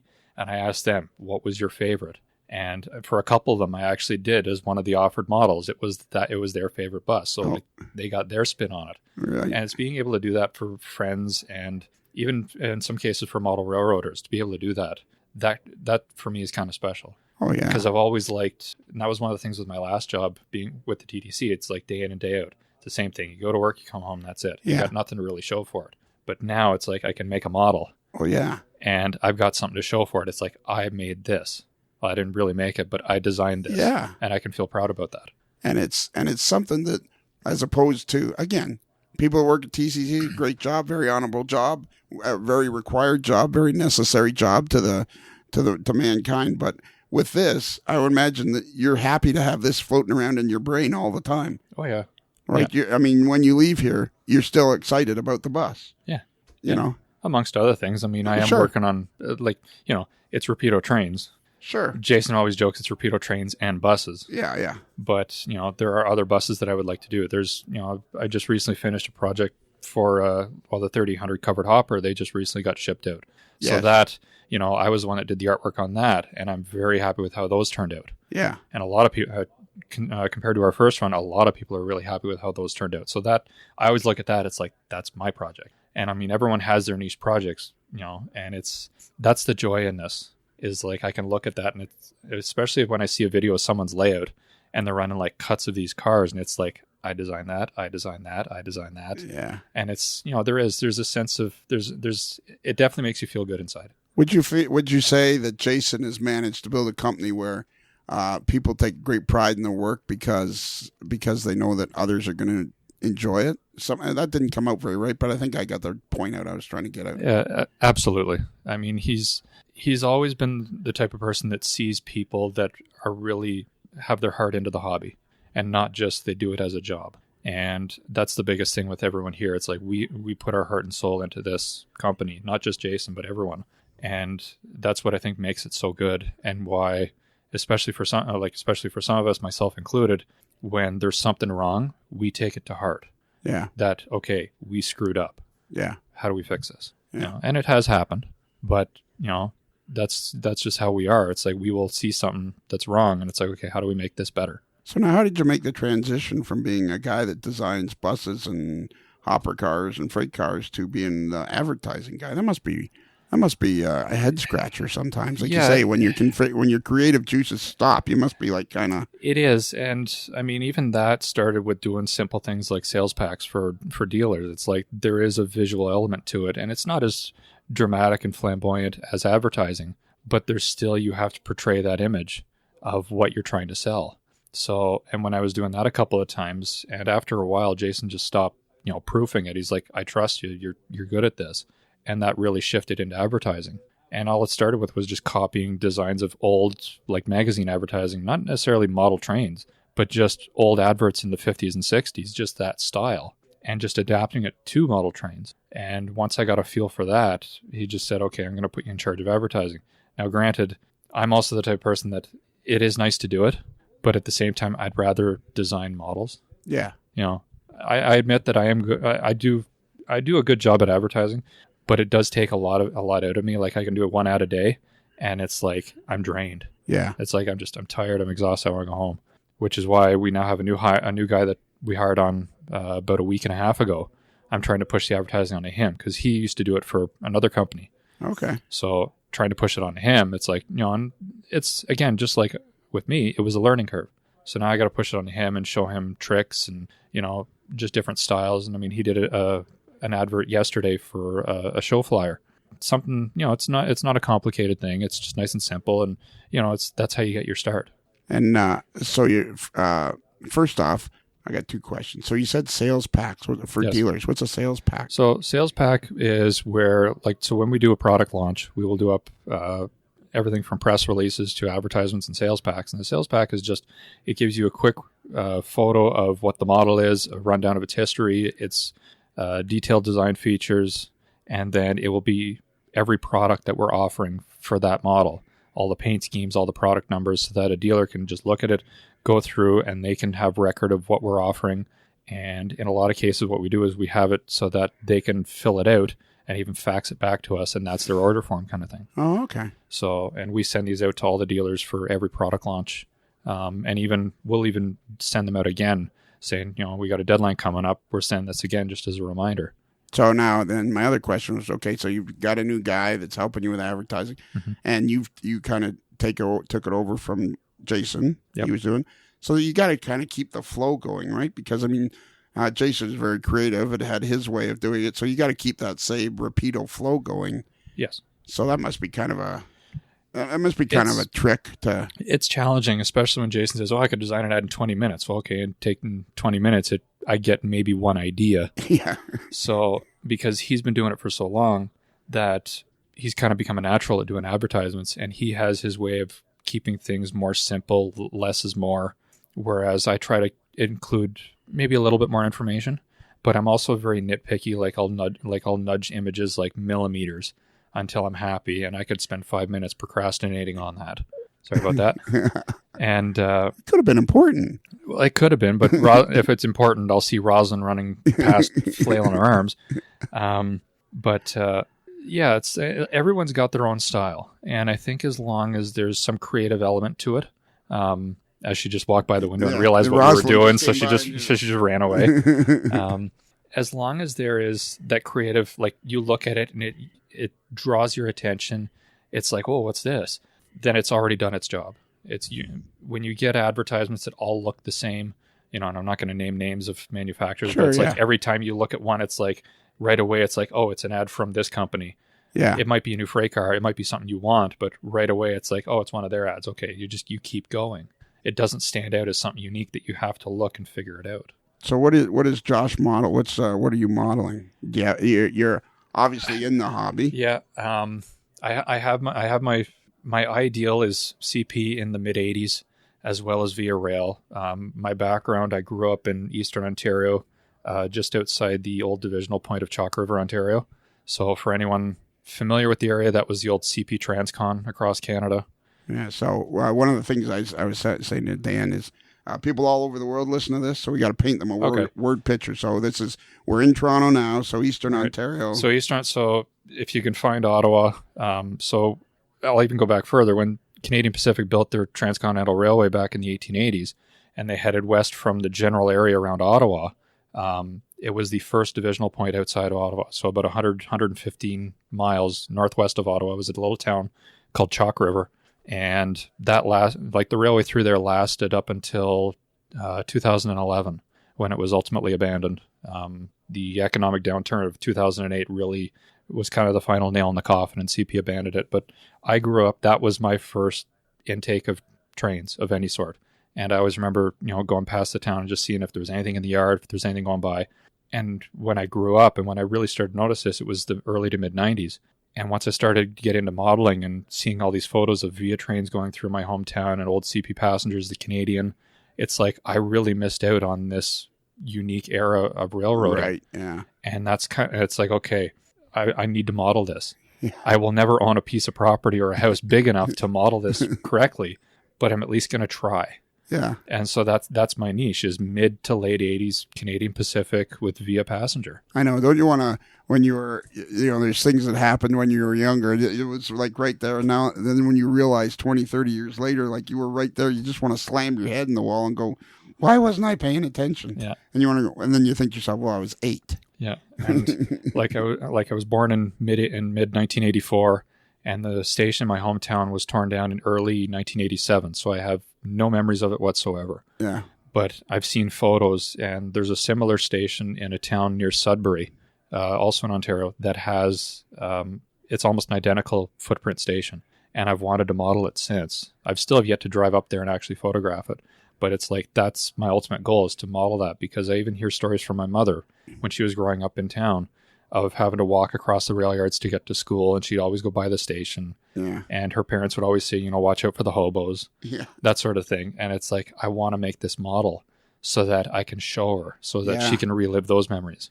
That'd be cool. Yeah. And so you must almost be 36. 35, yeah. But you're almost 30. Yeah, 36 in June. My son will be to 36 in October, so there you go. Right. Now I see on your shelf you have Tangent's newest caboose model. Which one do you have there? That one is, yes. Yeah.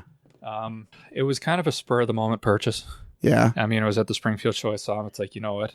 It's like, I got to have this. It's a nice looking caboose. I'm trying to, like, I know. As much as I model CP in the 80s, there's a lot of things that I really admire with a lot of railroads. Like, there's also like the B36 that we made, the Southern. Yeah. Well, I remember when I was doing the artwork, and it's like, I got to have one of these. It's just high hood units, just look so unique. Yeah. And it just, there's various little things like that it's like, as much as I have my specifics that I want to model, there's all this other really neat stuff, and it's like, I can't say no to it. Yeah. So now Jason claims he gives himself a 10% discount on anything in Rapido Trains. Does he at least give you a 10% discount? Yes. Yeah. Yeah. So I know Dave Leelbach from Tangent, and that's a beautiful model that he's produced there. Yeah. Yeah, it is. That's really neat. All right. So how far along are you with your modeling? Like, do you hope someday to build a layout, or? one day I would like to build a layout. I recently joined a club here in Toronto, the Scarborough Model Railroaders. So I'm still a probationary member, so I could easily just, get kicked out of that. But when the president of the club is in the office right beside you, it's kind of hard. And there was also some persuasive discussions about joining the club as well.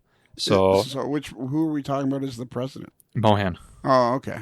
There's that side of it. I've designed a shelf layout for my apartment that's at least modular, so if I ever move, I can take it with me. Yeah. But at the same time, because of how small, it's a 2-bedroom apartment, but how small the bedroom is, it's tricky to actually fit anything in there. Yeah. It's like I'm designing this, I'm up to like 3 industries and I got no room left. It is a challenge. And that's what I find.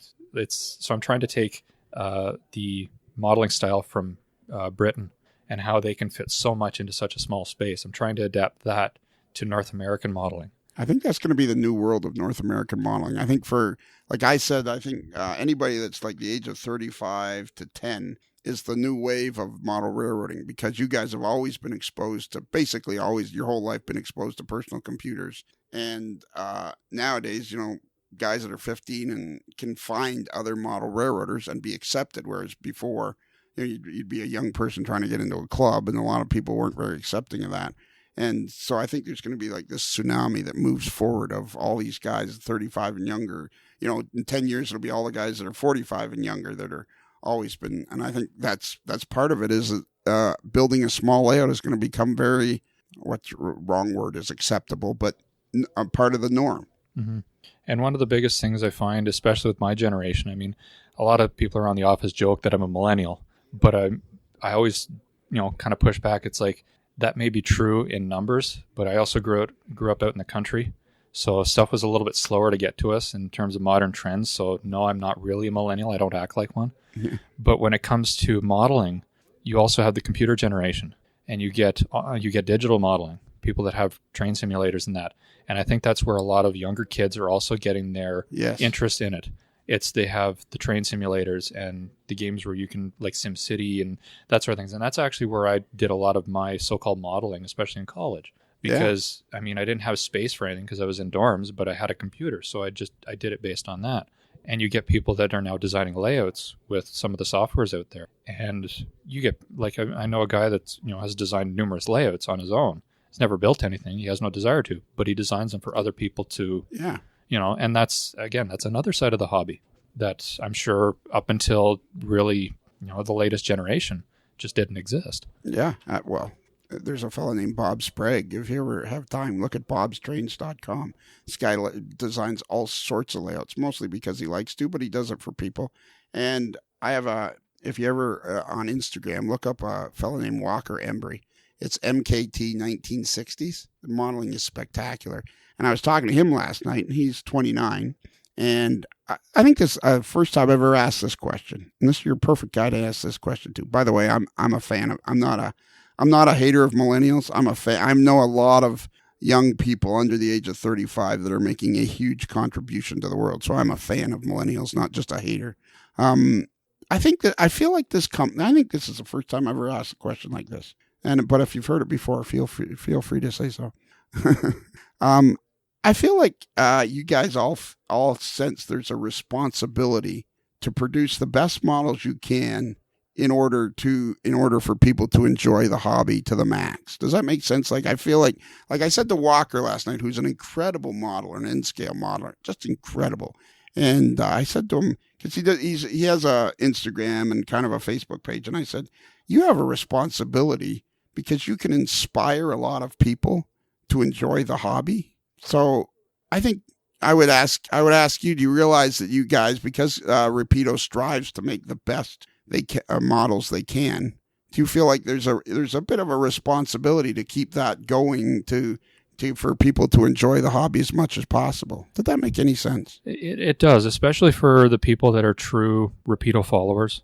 There was that early standard that we set with passenger cars, and in the same breath, there's a lot of people that won't buy anything from Rapido because those early passenger cars that were released, the Super Continental cars, they did have structural issues. But again, you're talking about a startup company that is trying to redefine the industry.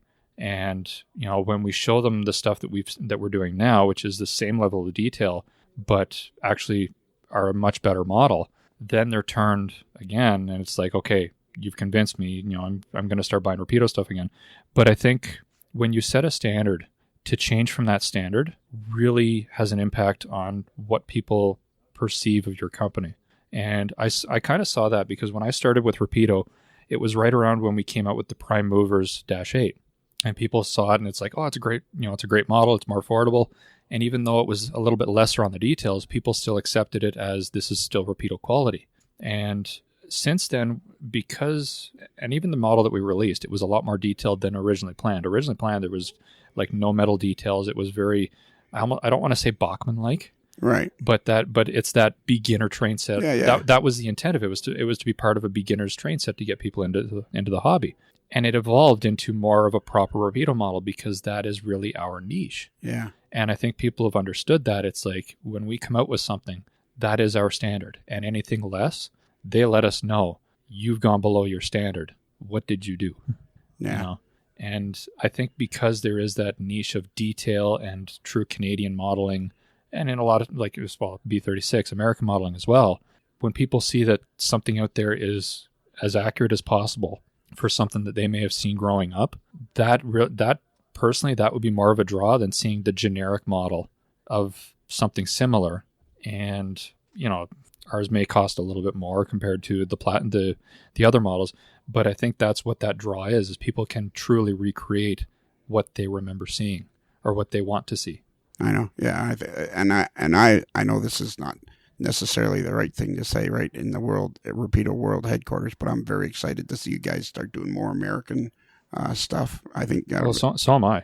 Yeah, I think that's going to be very cool. Yeah, and it's one of those things that now that we have a bunch of guys working for us from the States, there's this untapped market of freight cars that if they've been done, they haven't been done in a long time, or they just have never been done at all. And it's like, that's kind of what we want to go after because I said to Jason, that Northern Pacific boxcar, I didn't need it or want it or have any desire, but I bought to him. Just what a car. What a beautiful car. Yeah, those, the USRA wood boxcars that we're coming out with, even back a number of years when we did I think it was the wood reefer, the Swift reefer, and in a whole bunch of paint schemes, like people like saw those and it's like, what is this? Yeah. It's like for a lot of people, that was their introduction to Rapido because even now we're still working our way through the U.S. market because we're still not like one of the big guys, but to a lot of people, we are the big guys now. Oh, yeah. So I think you are one of the big guys. I think you're one of the top in the industry for sure. Mm-hmm. All right. I've taken up, let's see how much of time have we been. We've been talking for 36 minutes. Oh, that's pretty impressive. It is. It's not that hard. Everybody always says to me, well, I don't know what we're going to talk about. And I'll say, well, don't worry about it. My favorite thing is when people will say, well, do you have a list of questions? And I go, no. No, you're just off the cuff. Honestly, those are the best kind of podcasts where it's off the cuff. You run with something and it might change into something else. And there was one thing that you had asked me that I kind of glazed over the subject a little bit is what kind of modeling have I done? Right. I've only ever kit bashed one model so far into a Canadian Pacific prototype. And it was never something that I saw. It was never something that even ran in the East. But out in British Columbia, they had this fleet of about 3 or 4 short cabooses or vans, as Canadians call them. And I thought, you know what, that's such a unique and I almost want to say cute looking model. It's like I gotta build one. And for anyone that does research, it was a wood van built, I want to say around 1947, based on their existing wood vans, but it was 10 feet shorter so that they could fit one extra car on a Y track or a switchback. So, and they built these things. The last one, I think, lasted until 1980 or 81 in transfer service out of Montreal. And it looks so ridiculous when you have this thing behind a train. And there's one photo that I remember seeing. It's behind a string of 89-foot auto racks. And here's this caboose that looks like it's had about 10 feet cut out of it, right on the tail end, covered in plywood. And that's the unique element of modeling that I like. So I ended up taking an accurate Canadian Pacific model of a wood caboose and literally I cut out 10 scale feet of the model and spliced it together. And sure enough, that was it. And a friend of mine, David Bedard out in Calgary, he did the paint. He painted it up for me and applied the decals and all that because that's a side of modeling that I still haven't quite perfected. Mastered and it's that, like, yeah. you know what? I did such a good job kit bashing this. I don't want to screw it up. It's like, David, do this for me, please. So how'd you meet David? Ended up meeting again online. Exactly. It's just how the hobby is growing. Oh, I know. He's a fantastic modeler. He'll always say, "Oh, I'm not that good." No, he's good. Models Canadian Pacific and the Rockies through Revelstoke in about I think early to mid 70s, with a little bit of shift towards early 80s because he likes VIA a little bit, as much as he'll deny it. But you know, and going and seeing his layout and the construction of his layout, and it's just nice guy to hang around. And it's one of those cases where I wish tickets weren't so expensive to fly out because I want to help build his layout. You're right. But it's like, you know, a flight to Calgary and back, it's about $800 at least. Yeah. And it's like, I don't have that money.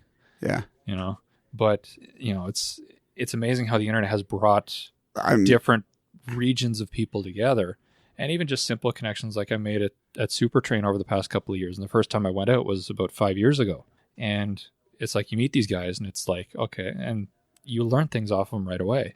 I know. It's like, it's like, you know, oh, you got a layout? That's cool. I'd love to come run on it. Well, sure. Come on over. Okay. And you go over and you have a good time. Don't tell me this hobby isn't going to explode because so many people are finding each other that you would never have met this fella, David, probably ever in your life. And now you consider him a friend. You send him his models. This hobby is going to absolutely explode. And we're all going to be covered in model railroad goo. Probably. Yeah, but you also make it sound like it's a bad thing. No, I mean explode. I talk. Oh, it's my favorite question. I call it the $1 million question. I ask all the manufacturers, "Is a hobby growing?" And some of them will say, well, you know, it's changing." And I'm like, no, this hobby is going to just grow like crazy because like I was saying at lunchtime, it's 100 years old, and it's only been in the last 10 years we could find each other. And I absolutely think we're on the. I was just saying to Dan when I was talking to Dan Darnell, I was thinking, you know, I got to start doing this, coming to see you guys like every 2 or 3 years like this, because I bet you in 10 years we have no idea where we're going to be. Yeah. Yeah, we could predict what's going to happen even 2-3 years down the road, and something could happen. It could be totally different. Yeah. But the tidal wave of, okay, that's it. I think we've talked for 40 minutes now, probably. Anything you want to leave everybody with? So your Dave, your name is Josh Andrechuk. Yeah. Very similar to Dave Andrechuk of the Toronto Maple Leafs. Different spelling. Oh, good. I always joke that he was like Uncle Dave playing hockey, but no, different spelling. A little interesting thing. So this is your introduction to me. My introduction to you was a multi-issue column in Model Railroader to build a logging railroad. Oh, yes. The Northwest Timber Company. That's the one. Yeah. Yep. And I remember seeing that on a cover, and it's like, and ever since then, I've always wanted to model like a paper mill or something like that. And it's that, you know, it's a part of my niche modeling. But I distinctly remember that layout and the logging mill on the one side. Yeah. Logging mill on one side. Logging mill on one side, the paper mill on the other. Yeah. And I always thought that was just a neat layout in such a compact space. It was a neat idea. I had help from the guys at Model Railroad to design it. I kind of came up with the idea. It was like a 6-sided thing, but you put a divider right down the middle. One side was the paper mill, and one side was the logging mill. It was great. It was a fun thing to do. So that's how we got to know each other. And now we've met in person, and now you're going to be listening to yourself probably in a couple of months right here on the old AML podcast. Of course. It's improved your life dramatic. I bet you I could say it's improved your life dramatically. It has. There's been a lot of changes since I came here. You know, like everything from, you know, one of the downfalls with coming to this job, it's like, okay, my income is changing, so I have to adapt. So I actually had to sell my condo in order to accommodate moving here. Right. Even though it's within the same city, but my commute now is 10 minutes as opposed to if I kept my old place, it would have been 40 minutes in the morning and about an hour and 3/4 in the evening. Yeah, which is just I'm not doing that. But you know, I've met a wonderful woman since I've started working here. You know, and I've made new friends, new connections. My stress has gone down. My quality of life has gone up. It's a change that a lot of people didn't expect to be this significant. And it was even a tough sell when I told people, it's like, I'm leaving my old job. And they thought I was nuts because I was giving away a pension. I was giving, you know, like almost like what I never hit the 6-figure mark, but it was getting close to that at some years. And I said, I'm giving it up. It's like money is money, but it's not my health. Yeah. But and this is me. So really what we could take from this interview is that not only does Rapido Trains build some of the finest models on the planet, it improves your love life dramatically. You could say that in a way. Just careful when you're talking to Jordan, because he is a Penn Central modeler. Oh. He does love his Penn Central. Yeah. Yeah, so we'll have to keep that in mind.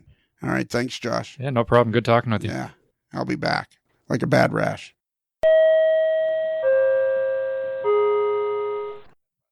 So now I'm starting to lose my voice, Jordan. So maybe we won't talk that long. No problem. So now I'm here with Jordan. What's your last name? Smith. Smith. And how long you been here with Rapido? A little over 4 years now. Started in January 2016. Yeah. So it's coming along. And how did you end up coming here? Well, I worked at George's Trains for a long time, since about 2002. And then I was part-time off and on for a couple of years, about 5-6 years ago. Okay. I worked with Dan Darnell at George's, at both locations. So who got here first, you or Dan? he started here just before I did. So I think he started around August, September of 2015. And then I left my job at Sunnybrook Hospital in January. Well, I kind of did both jobs for a while. Okay. For about a year, but I jumped over here in January 2016. What'd you do at Sunnybrook Hospital? Worked in the patient transport department, so I worked in all areas of the hospital: cancer ward, emergency, veterans ward, every part. Okay. I worked with patients all over the place. So you worked part-time at George's? I was working part-time at George's. I was working full-time at the hospital, so I was just doing two things at once. And then I did a little bit of just casually worked at the hospital for the first year I was working here, but only on the odd Saturday. Right, yeah. And then I left that a few years ago now. So basically, Jason went in and wiped out the George's Train staff. Pretty much. Well, the two of us anyway. Yeah. So, and what was your job when you got here? Like, why were you hired, or why were you hired to come here? What was your specific? Well, it's an interesting question, because when I started here, Rapido, that was when Rapido started growing very rapidly. So I had the office right at the front where Lystra is. So I was doing the receptionist work. I was answering the phones. I was answering the emails. I was greeting people when they came in the door. At the same time, I was the shipper. So I was shipping out all the product when it came in. And at the same time as I was doing that, I was doing anything else anybody needed to get done. I need someone to work at a show. I'd do that. Someone needed the garbage to be taken out. Right. Mop the floors. I did that too. It was just whatever happened, or whatever was needed to be done. I was the go-to guy for a while. So did he hire you kind of like as a jack of all trades kind of guy? Like you didn't have like Dan, he came in to be a project guy, I guess. Mm-hmm. And same with Josh, but he kind of hired you as an all around kind of guy. Yeah. And then what have you grown into now? Like, what is your main job now? So I'm just transitioning into the new position. I was still doing shipping up until about a month and a half ago. I'm transitioning into more of a public relations role. Okay. Doing press releases, Facebook posts, more YouTube videos. We're aiming to do at least one video a week. Still kind of getting my footing on that, but it's coming along and stuff like that. And what do you find is most difficult about doing YouTube videos? Because that seems like a lot of work to me, because it can be. I've had this discussion with Ken Patterson. I call him the dude. Mm-hmm. I think he should, in the hobby, should simply be known as the dude. Oh, excellent. Yeah. That's what I'm working towards. Yeah, met him many times. So. Yeah. And I think, like I've often thought, a couple of times, I thought, I should make a couple of videos. And the videos are so much more work than doing a podcast. It's a lot of work.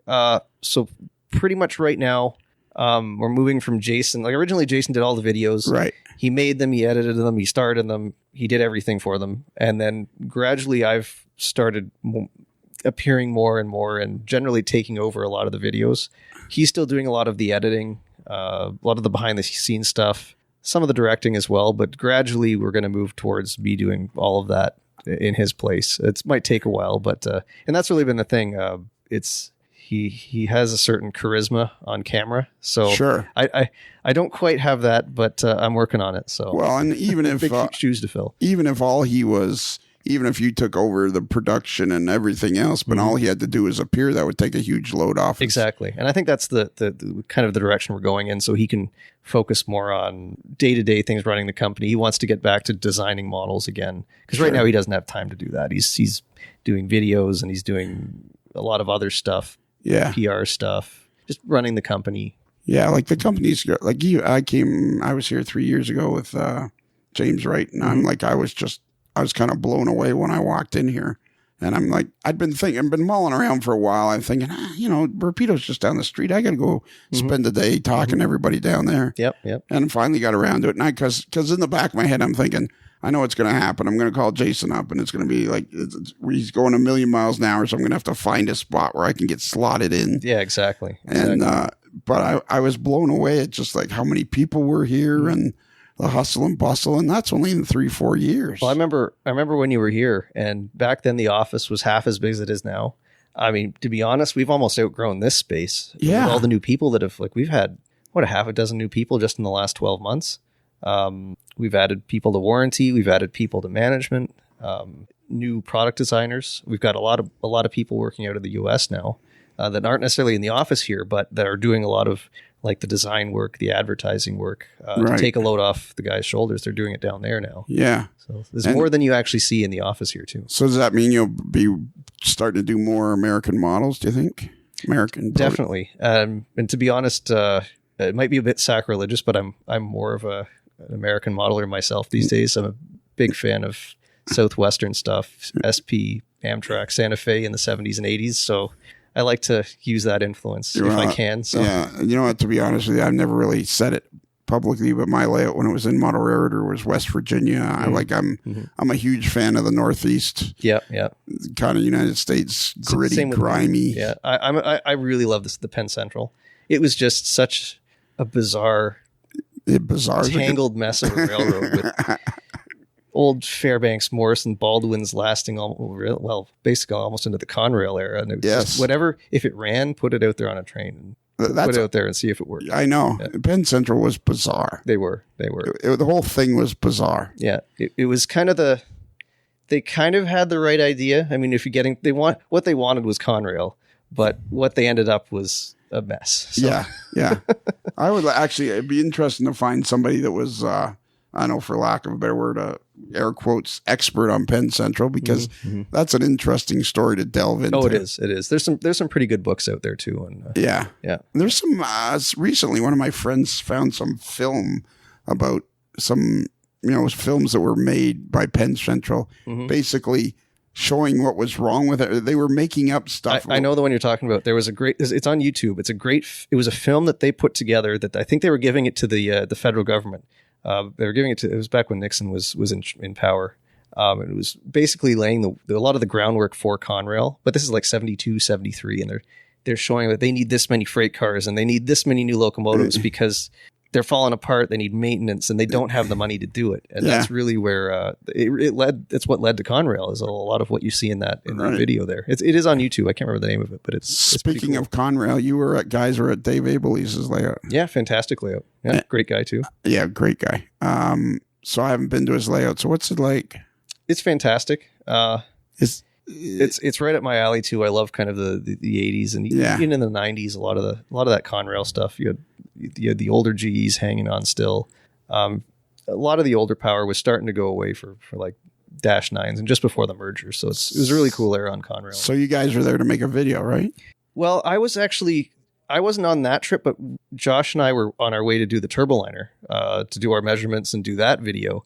And that was the joke, is that we actually did go to his house and operate his layout for a bit. But for our video, the joke was that I'm walking past his house. I'm walking all the way from Toronto because I'm frustrated that no one will let me. They locked me out of the building in the RS-18 video. So I'm walking all the way to New Jersey, and I just happened to be walking past Dave's house in the video, and I'm just walking down the sidewalk. He sees me. He says, "Hello, hey, you're Jordan, aren't you?" And I turn around and say, "Hey, Dave," and then I just keep on going. I just turn around and keep on going down the sidewalk. So, but we did Josh and I did get a good operating session on his layout there. So you're going to be the guy making the YouTube videos. That sounds like a big job to me. So how do you think you'll get?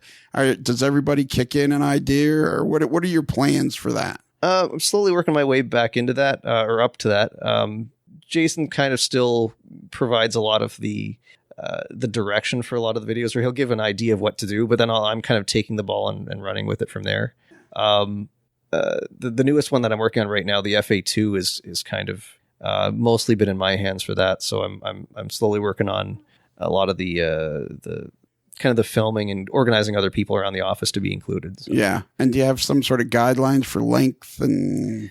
Not as much for length. It's just, I'm just pretty much what I do or what Jason would do is just shoot a whole bunch of footage, have an idea of what you're shooting. Right. But we always do like 3, 4, 5 takes until we get the best, options. And then he'll edit that down and filter it up and make it look good anyways. Do you write a script or you kind of go off the cuff, or you kind of have script notes where you're like? We do. We have a rough idea, but to be honest with you, the best videos we do are ones where a lot of it's improv. Right. Like the Horizon video we did about a month ago, that was mostly, there was a very vague script, but almost everything that we did was just made up we just did it. And there was no script for that. And that's the most interesting stuff I find. Yeah, I think so too. It's more kind of, there's more of a comedic value to that. Yeah. And if you can be relaxed in front of the camera and just like keep rolling. Yeah. Yeah. And then just edit out the boring stuff and keep the good stuff. Well, we did that for the Rail Crew video a few years ago. That was the first video I think I was actually in, and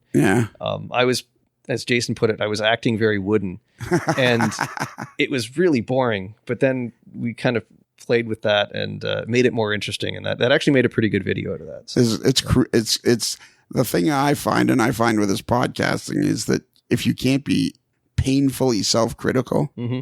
You're not going to produce a very good product. Oh, exactly. Yeah. I always tell my friends, I always say, the guys that are regulars on the podcast, I say, if I start to get really bad at this and you don't tell me, I'll hunt you down like a mad dog. Because it's like, don't let me get to a point where it's like people are like, nodding off. Mm-hmm. So, okay, you say you do other public relations stuff? I'm doing a lot of the Facebook now. We're trying to make more of an effort to do more regular posts. We got to a point where we were really busy back in December, and I think we were only doing like one post every couple of days. We're aiming to get a couple of interesting posts up every day if we can. Prototype shots, new model samples when they come in the door, newsletters, YouTube videos. We're trying to get more stuff going out there, but stuff that's not just ads, like stuff that's interesting that people want to see. So that's actually a lot of fun, I find too. Yeah, it is fun. So how much do you guys have some sort of a sense of how important that is? Oh yeah. I mean, you have to, these days you have to have a very, very robust social media presence. Because that's where, I mean, it's not your entire way of communicating with the customers, but it's such an important thing now. You're talking to people direct almost, instead of putting out an ad and you get the feedback on it 2 or 3 months later when it's printed. Like this is all immediate. You get right to the customer. You can talk to them. They can talk to you. It's become probably one of our most important. I was going to say, methods do you feel like paper advertising is of any worthwhile at all anymore? Oh, absolutely. There's definitely a place for that. There's that's not going away. Okay. And in fact, I think we're increasing a lot of that. We're doing more advertising in the magazines, because it's still a huge medium for talking to people and getting your word out and getting information on your product out. Yeah. Do you think that the model railroading press will then survive this? Because it's an interesting discussion, because like I was saying in the boardroom at lunchtime, like this podcast, you couldn't have ever done it before because you couldn't, you can't, it's something new. So do you think, and I talk often to Otto Vondrak, who's the editor now of Railroad Model Craftsman, and like White River Production seems to be surviving. And yet you kind of look at Model Railroad and it's kind of like, guys, it's shrinking right in front. So you feel like print advertising is still significant, eh? It definitely is. There's a lot of people. There's still a lot of the customer base that, and we hear about this a lot. We see this in a lot of the emails we get too. We'll say, someone will email us and say, I need information on this, and they'll say, oh, I don't have access to that. I'm not on that platform on the internet. Okay. I'd like to have, like, they like to see physical paper and physical copies of magazines, and there's definitely a place for it. I mean, if you can't, it's not the same if especially because there's so much content on sometimes on Facebook. Yeah. You're just swiping past things and you'll see 100 posts, but you can really more focus on it. If you're seeing a magazine, you can see what's happening. I mean, there's room for both. The one thing that and I've said it to everybody I've talked to so far, is that I was really touched by how much the negativity on that this comes across on social media. I was really actually quite touched by how much it bothered Jason. And can you speak to that a little bit? Because I know that Dan said it bothered him, and like everybody. And it's like, how do you guys handle that? Because Jason, I'm sorry to cut you off. No, it's okay. But Jason said there was even one forum where he basically said to everybody, "Don't go on there anymore." Yeah, there's definitely it's kind of the opposite end of the spectrum whereas you're getting a lot of that direct commentary, but we're seeing now it's you didn't include detail this or that. Yeah. And you guys you're disappointing. You're right. What are you doing? You guys have no idea what you're doing. You guys are clueless. I could do this better than you. Yeah. There's a lot of that stuff. And it's not a lot. It's not most people, but if you have one person out of 1,000, like we see everything that comes in. We see every Facebook message, every email. We read them all, and it's when you see messages like you guys don't have a clue what you're doing. It's frustrating. It's almost hate speech. Yeah. There's definitely times when you get that impression. Yeah. Like, so do you just kind of try to ignore it? I don't know. I don't think there's, like, obviously when you produce a model and you produce as many models as you guys have done, and there's only so much you can replicate. I mean, when you think about how far we've come from the Atlas Cheap 7 with the Cato drive and the molded on, steps and all that, we've come an awful long way, and there really isn't much to complain about.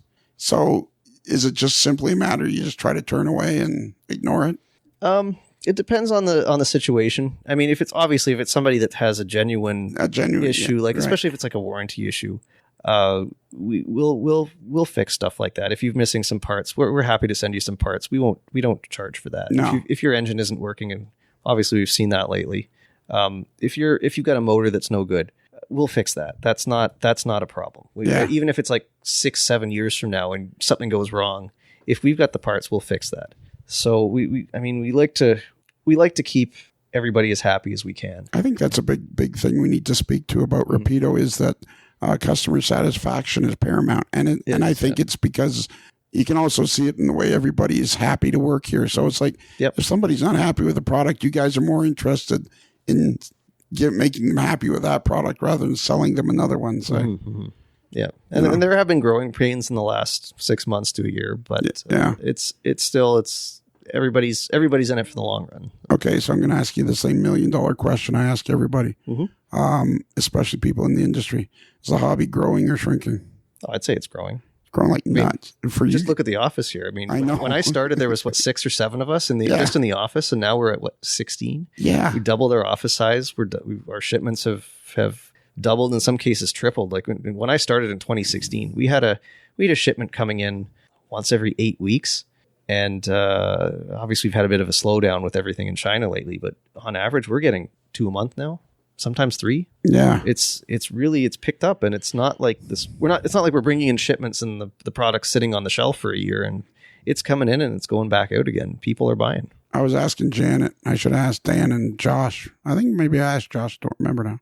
I was asking Janet though. So when a new product comes in and it's the first painted, it's the finished model, does everybody kind of gather around? And, it must be pretty exciting to open it up. Especially with the first pre-production samples that we'll get. Like let's say if we get a FedEx package from the factory. Anybody that's like we'll gather everybody around to look at the new samples because everyone's just so excited to see it. Like if it's a new locomotive sample that we've never seen, or if it's a new tooling or anything, a new freight car when the first buses came in, everyone gathered around, even though in some cases they were just unassembled parts, hundreds of unassembled parts. People would just kind of pull them, like open the boxes just to look at them, just to see what I'm thinking. I'm thinking I'm going to ask Jason that if I can get an invite down here one day when something comes in, because that'd be a fun thing to just be talking to everybody as it's coming in. Sure. Tell me what you're thinking as you're opening up the box. Yeah, exactly. I mean, when the Hudson came and stuff like that, you guys must have been like, oh yeah, definitely. Now we went through several different pre-production samples on that one, But every time you got a new one, everyone wanted to see, what's been cleaned up, what's been revised. And how are sales on that? It's sold pretty good, didn't it? It sold very good. There are a handful I think we have left, but we were talking we might have like a dozen left on the shelf. Yeah. We did make a little bit of extra stock, which is kind of what we've been trying to do the last year. We'll add a bit onto every production run just so we have some extra, right, for anyone that misses out. So. Because pre-orders is really the only way for any manufacturer to survive these days, isn't it? Yeah, and it's really the best way to do it, because I mean you can't just make 5,000 boxcars and then have them show up. Again, for smaller companies, I guess you can do that because with certainty that they'll probably go pretty fast if you do small production runs. But I mean, like we couldn't do an all new locomotive and just say, yeah, here it is, and it's difficult to run a business. Well, and that was the model 50 years ago. Mm-hmm. Oh yeah, I mean, but that because 50 years ago the product didn't cost that much to produce. Exactly, and everything is so specific now. Production times are quite a bit longer, and we also like to go through that when we go through that development phase. Like we'll put pictures out there and we'll say. We'll show it to people. We'll bring the samples to shows for maybe 6 months or a year before they're released, and people can look at them. And if some people will say, "Look, this isn't right," or "This is way off," or "You've got the wrong horn on this. You need to change that." And we really rely on that too, because we're as much as we've grown, we're not experts on every single locomotive of every railroad that's existed. So we do rely on the knowledge of people out there to help us in a lot of cases. So now, what is your modeling personally? What are you? Where are you at? I'm kind of between layouts at the moment. I don't have a personal layout, but I think ideally I'd probably want to do Southern California, Los Angeles in the 70s and 80s, late 70s, early 80s. I'm a big fan of Amtrak, especially the old stuff. Oh, really? Yeah.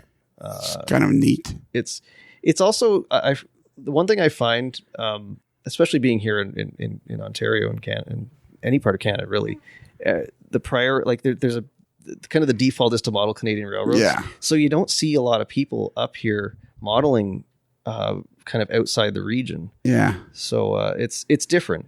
You're not one of 1,000 guys modeling CN in 1954 or something like that, which is it's still fantastic, but it's nice to kind of bring a little bit of color to the when I started to form my idea for the layout I was going to build is we would drive back and forth to Florida and we'd go through the West Virginia, and I'm thinking, you'd see these tracks snaking off into the mountains, and I'm thinking, this is cool. Mm-hmm. Oh yeah, definitely. Strings of dirty, grimy, coal cars pulled by Jeep 35s and whatever. To me, that's what I fell in love with, and I really had no interest in Canadian roads at all. Now I see behind you, there's a picture of a Santa Fe locomotive and a Mustang. Yep, that's mine. Yeah. That was actually 2015. Okay. I drove out west and on my own.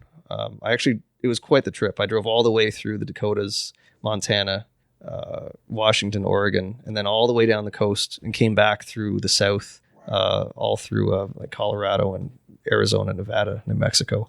That's actually in Barstow, in California. That was one of the last FP45s that Santa Fe had. It's actually on display in the museum there. Oh yeah. The old Santa Fe station. But I love that kind of stuff. The thing that really got me kind of interested in the Southwest was probably the first time I drove across the U.S. back in 2009. I was with my brother and we were crossing Wyoming on Interstate 80. Yeah. And we chased a coal train, a UP coal train on the Overland route. And he was doing track speed and we chased him for hours. It was probably 2-3 hours. Yeah. He was just flying. It was an empty train, so obviously you can get some good speed. And that got me into really interested in the Southwest and the Western states. Yeah, it's great. I ride my motorcycle out there on regular occasions, and it's great to be out in that open country. It's a different world. Mm-hmm. Oh yeah. It's a different world. All right, so let's talk about this. So we're sitting in an L-shaped office. Yep. So I just moved into this office last week. It's a work in progress. Yes. So the big thing that we're working on right now, we're going to build 2 display layouts for photography. So Jason's got the custom built Kingston station. It's going to kind of be the centerpiece of this new display. It's going to be double decked. So we're going to have the lower deck is going to be Kingston.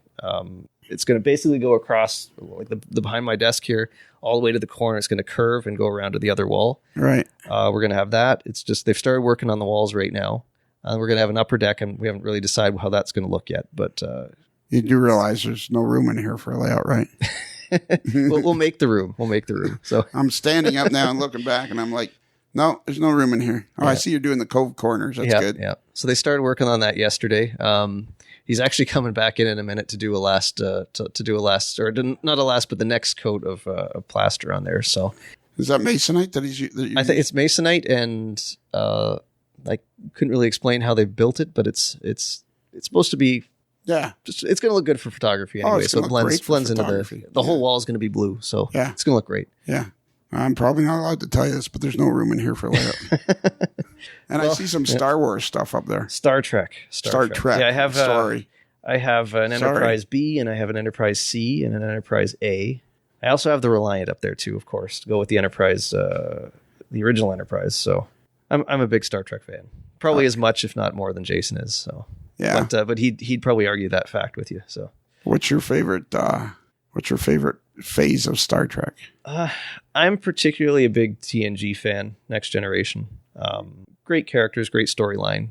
They're continuing that with Picard now, which is they're still at, kind of in the middle of the first season of that.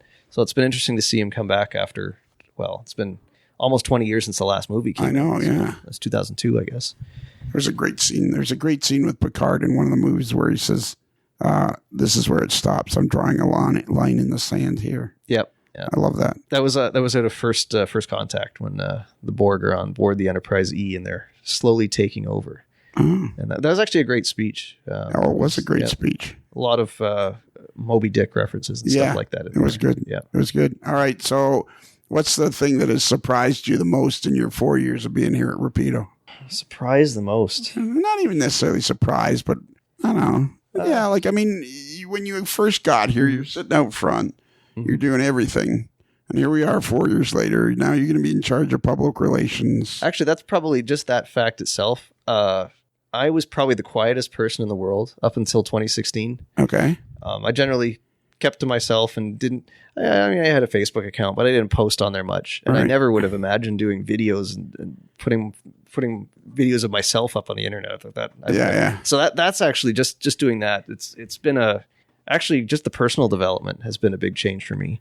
I think that's something that we need to address as I walked around today. I mean, I already knew Jason was a good guy, and I already knew that everybody here was very friendly. But I think it's not just a job; it's a lifestyle almost. Oh, it really is. Yeah. And it's one of those jobs, and Jason will mention this too, that you tend to take it home. You try to.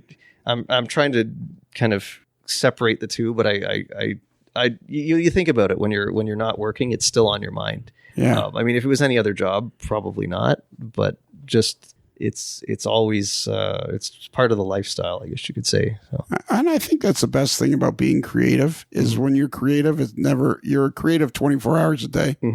Like you'll run into times like I was saying to Josh, like I usually try to write a couple of paragraphs for each podcast. Yeah. And some of them would be really easy. And sometimes I'll sit and stare at the computer for an hour and I'm thinking, it's a couple of paragraphs. Come on. And you can't get anything to come out. And that's part of the creative process. And I think that's what I sense is that everybody enjoys the fact that it's with them all the time because they're just trying to make everything better.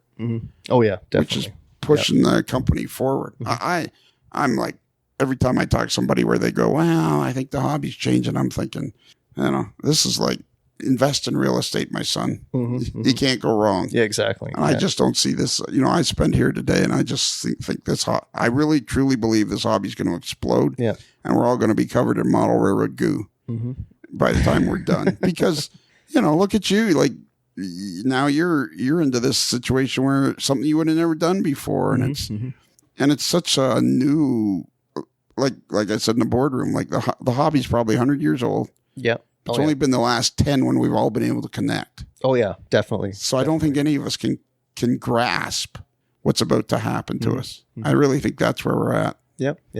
Tell me something interesting about Rapido Trains that nobody else knows. Oh my. Tell me something. I want to know more about. I want to know more about Jordan, because you're kind of like, you were here before, so you've been here for a while. Yeah. You've been here through kind of. You showed up before real change happened. Yeah, when it was still a pretty small company. What do you think pushed it? What do you think pushed it beyond to where it was when you got here to where it is now? What do you think was the catalyst? It's interesting. I think one of the big things. Now, of course, we've really been. Obviously, we've been doing lots of Canadian models for years. The big thing that started probably around even just before I started working here, what's really started in 2016 was a bigger push into the U.S. market. I mean, Rapido has really dominated the Canadian market, but it's, again, as fantastic as it is, you've got like Canada, the population 35 million ish. You've got almost a limited market.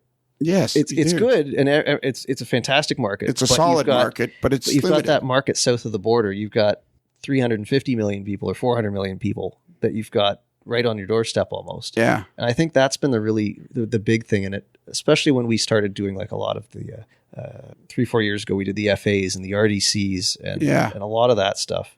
A lot of people in the States didn't know who we were in 2016. Even into 2017, we'd go to a lot of these shows and people would come up to the booth and they'd scratch their head and they're like, "Who are you?" Okay. And now we've got models that cover the U.S. in the 70s, the 80s, earlier in the transition period, more modern equipment, and it's that's really been the big change. I think that's really been the big push to grow. Is tapping into this new market. I was excited when I saw that Northern Pacific boxcar. Oh yeah. That was a great project. We've actually got the second release coming very soon. I think only about a month or two away. We brought the first release in. We made over 1,000 extra cars. So just for inventory, they were gone within 5 business days. They'd sold out. Oh, you guys must have been just blowing your brains. Oh yeah, and that's one railroad. You got 4 paint schemes or 5 paint schemes for one railroad, and we sold thousands of cars. It just for that one railroad. And you're just shaking your head. Oh yeah, and I think that was that. I think Jason really saw that. That was around that time when we're like, we need to do more of this. Yeah. We need to do more things for that southern market. And it's really it's worked. Well, that's like when for my One More Year fund, he donated $10 from each one of those well cars, and they were gone in 36 hours. Yeah. Oh yeah. And we're going to do more of those. Like, how could we not? Yeah. But yeah, we thought, I can't remember how we made a couple hundred cars or something like 300. that. 300. We're like, that's enough. Jason was actually worried that we'd be sitting on them for a while. Yeah. We were gone in less than 2 days. Yeah. Yeah. I remember Jason sending me a text going, well, I guess we're going to be able to donate that $3,000 after all. Because, yeah. Like they were just gone, so that was cool. All right. Well, I think we covered it. There's anything we haven't covered? I think that's pretty much it, but yeah. You're the PR. So are you the PR guy, or you're one of the PR guys, or you're mostly in charge of them? I think technically that's, like I said, I'm still transitioning into the role, getting out of the warehouse and doing stuff like that and mopping the bathroom floor when needs to be done. So I'm going to be expanding that role over the next couple months, but yeah, that's really, I'm going to be the kind of the guy doing I'll a lot ask of you that. the same question I asked Josh. I kind of cut you off there. I apologize. That's one thing I got to learn to get better at. No problem. I don't see that ever happening though. I was talking to a young fellow, Walker Embry. He's a spectacular modeler. He lives out in Portland now, and he's on Instagram, and he models an N scale, and he builds these unbelievably beautiful models. And I said to him, you got a responsibility. I feel now like that the hobby there are people in the hobby that have got to kind of take responsibility for the fact that what they're doing is so important. It's going to help push the hobby forward. So do you guys, and I asked Josh, do you guys get a sense that what you're doing is really important, and it's important to continue to do a really good job because you're pushing the hobby forward? Oh, exactly. And that's the thing. But I've said this for a while.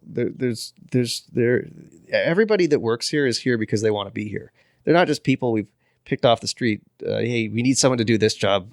Whoever you are, we need you. You can do this job. They're people that we've known, or like even before I worked here and Dan worked here, we both knew Jason. Right. We've known Jason for years from working at the store. Yeah. And you find people that are in the hobby or if they're not in the hobby, you find like people that really fit in as a family and that really want to work hard and advance the company. Yeah. So Okay. it's a passion. It's not just like I said, it's not just a job it's not a 9 to 5 job and 5 o'clock you turn it off. So. Well, I think I'm going to make this a regular event talking to you guys because this is one of the nerve centers of the hobby now. It is. We'll have to have you in a video one day. I can arrange that. I'm very photogenic from this side. Excellent. All right. Thank you very much. All right. George. Thank you. Okay. So that's it. We've listened to Dan Darnell. We listened to Josh Anderchuk. We listened to Janet. And we listened to Jordan Smith. And it was 18 hours of great listening. I think it adds up to about, that's a pretty long episode. It's well over 2 hours. Well over another hard-hitting AML podcast. There you go. It's another hard-hitting AML podcast. It was very, very entertaining, the whole thing. They were very, very... Oh, I know what I wanted to talk to you about. David, this is the first you've heard of this from me. I briefly talked about it to George, and I want to talk about it, and I briefly said it when I interviewed Walker Embry. I came up with this, and we heard me say it to Josh today in the interview. But one thing, when I was talking to Walker Embry, and he does such a great modeler and does such great work, it kind of came to me all of a sudden in my head. I said to Walker, because he's younger and I'm older, and I was trying to, give him a smack upside the head. I was saying, it's almost like a responsibility for all these spectacular modelers to help push the hobby forward. Does that make any sense? Like I said to Josh, I said it's like a responsibility of Rapido Trains because they're producing such a good product. It's like their responsibility to keep it up and keep pushing the hobby forward. I would agree with that 100%. Yeah, it's like somebody that's a good songwriter and, after their song becomes popular, it's almost not theirs anymore. It belongs to the public, and you got to sing it the way you recorded it because it means something to people. Right. Yeah. So that's my new mantra. Aside from asking the $1 million question of whether the hobby's dying or growing, my new mantra is we all have a responsibility to push this hobby forward. All of us here in the old AML Nation have a responsibility to be enthusiastic and push this hobby forward because it's going to grow like crazy, and we want to leave a good product behind for everybody. Not that, George, don't worry, I don't know anything about your health or anything. Like, you got many years ahead of you, but Oh, I'm sure I'll be fine. I got no concerns. What was your favorite part, George? You listened to all these interviews 2 and 3 times over. It was really interesting hearing how everybody came to be at Rapido, like what they were all doing before, leading, like what everything they were involved with, like leading up to it, like Dan working at George's and Josh being a cartographer and all that information. That was really good listening. It was very good listening, and then their thoughts on the hobby in general and where they're all very excited to be at Rapido. They are, and they all have their own unique take on everything, which is neat because they all operate under the same roof, right? But it's nice that they don't have all like a uniform kind of outlook. Like they all have their own spin on things. Right. And I'm going to apologize to Serge Lebel out there in Sept-Îles, Quebec, and all the other Canadians that are listening to this show. I'm going to apologize right now because I'm pretty excited about Rapido producing American-based freight cars and locomotives. Like, I know they've been doing all Canadian stuff. I should apologize to you too, George, because you're a big fan of Canadian modeling, Canadian railroads. But I'm very excited if Rapido steps into the market of producing like their Northern Pacific boxcar. Oh, of course. And I mean, like, I have no doubt I'm going to appreciate their American stuff just as much as I am their Canadian stuff. And it's not as if they're going to produce less Canadian stuff. They're just going to produce more American stuff. There you go. So I'm sure that it's going to be fine. I'm not worried at all. How familiar, David, are you with Rapido products? I own some of their earlier passenger cars. I've never hopped into the locomotive realm, but you... I know that they make a fine product, and actually I just saw they have released the FA2s in Erie, Lackawanna. So, there you go. Yeah. For everybody that doesn't know, David is the membership chair of the Erie Lackawanna Historical Society, a job which I correct me if I'm wrong, David. This is a job that you basically cherish and look forward to every year, is it not? Absolutely. It's wonderful. It is wonderful to hear from all my members. There you go. Simply fantastic. I take everyone who leaves personally. There you go. And you look forward to getting the calendars out to people? Absolutely. Yeah. And how come Erie Lackawanna has such a great newsletter? It's our magazine. It's the Diamond, and that's one of the things that we pride ourselves on is that we have come up with a first class magazine. Right. What a great name, the Diamond, to help preserve the history. Yeah, the Diamond. Yeah, it is a great. I love name. that. I know. We should have used that for the podcast. Let's change the podcast now. After 6 years, let's change it to the Diamond. Okay, everyone forget everything we've ever done up till now. Yeah. Forget it. Yeah. We're now, from this point forward, the Diamond. All right, I wonder what would happen if we called ourselves Fast Tracks. And we... Tim Morris would probably be very flattered. Yeah, that's true. or annoyed. Yeah. Or both. Yeah, annoyed. We'll have to find out from Kevin Marks. At the same time. Yeah, Kevin Marks, the official videographer of Fast Tracks, the official how-to guy. And let's not forget, one last thing. We have several things to tell you at the end of a show. We'll try to wrap this up because this is now becoming a 3-hour-long podcast, which is craziness. But we don't forget, everybody, that we have the AML Network.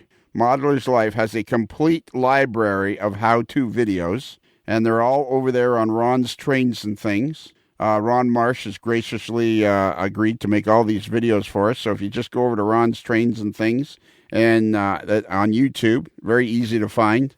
He has like 27,000 subscribers now, closing in on 28. Makes these great videos. He's doing reviews for mind mount models. We were talking to Tangent Scale Models the other day about getting them to review stuff for them. And I think he's doing stuff for scaletrains.com. He's like everywhere. And he's on the Model Railroad Academy. And he's on you're always getting your advertisements about Model Railroad Academy and Ron Marsh. So What a guy. What a guy. And so go over there to see all your how-to videos. The new face of model railroading. He is the new face of model railroading. Wow. I love that. We could be the new face of model railroading, but nobody knows what we look like. And don't forget to go to our Wednesday Zoom chat room. Please go to our Wednesday Zoom chat. If you're a Patreon member, you're going to get something in your email about going to the Zoom chat room, about the password to get in there. Go in there on Wednesdays. We have it just on Wednesdays right now. We could change that, but right now it's on Wednesdays. So go to our Zoom chat room on Wednesday. I will be there. I will be there. George will be there. There we go. See, we'll all be there. And so come on in and ask us questions, or not. Either way is fine. Either way is fine. Okay, that's it. George, you want to try the email? Yeah, I can do that. So if you want to contact us via email, you can write to us at modelerslife@gmail.com. That's modeler with one L, like locomotive, not two L's, like rolling stock. Wow. I don't think that was good. And we have a website, modelerslife.com. If you go there, you can also, if you'll see a picture of Bruce, a moderately agitated mailboy in a particularly agitated state, if you click right on his picture, then you won't even need to remember the email address. You'll just automatically be able to send us an email, which makes it really easy for you. So send us an email, and you can go there and you can find out about our Patreon site, which has on Patreon we have free episodes on Monday, and then if you join Patreon, you get a whole bunch more episodes every Tuesday. And if you join Patreon, you get to come to the Zoom chat room, and George and me and David will all be there on Wednesdays. So there's a whole bunch of benefits for that. And I think that if it's $5 a month or 16 cents a day, and I think that's pretty much it. And this is unusual. Hey, this is unusual because this is an episode and nobody ended it the way normal episodes are ended. Yeah, you're right. Yeah. What do we do now? Should we have one of us should probably end it the proper way, I'm thinking. I'm thinking you're right. Tough call, eh? That's why not everybody can have a podcast, because there's so many. We have to make the hard decisions on the fly. David, go ahead, David. I said absolutely. Absolutely. George, I don't think you're ready for this yet.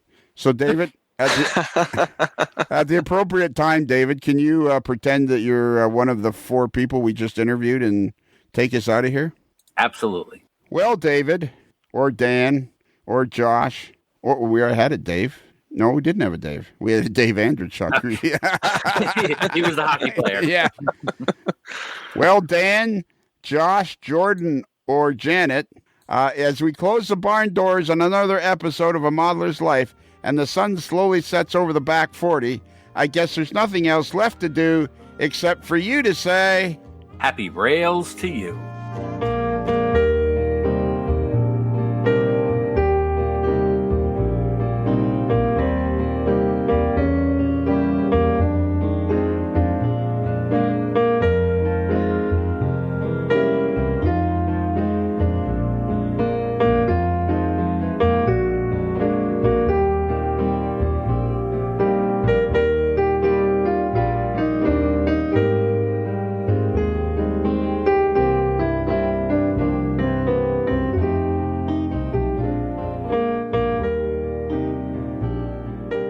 While in Busted Knuckle, guests of A Modeler's Life podcast stay at the Casa del Sol Motor Court and Inn, where late-night dancing at the Rumba Room is a magical event to be experienced.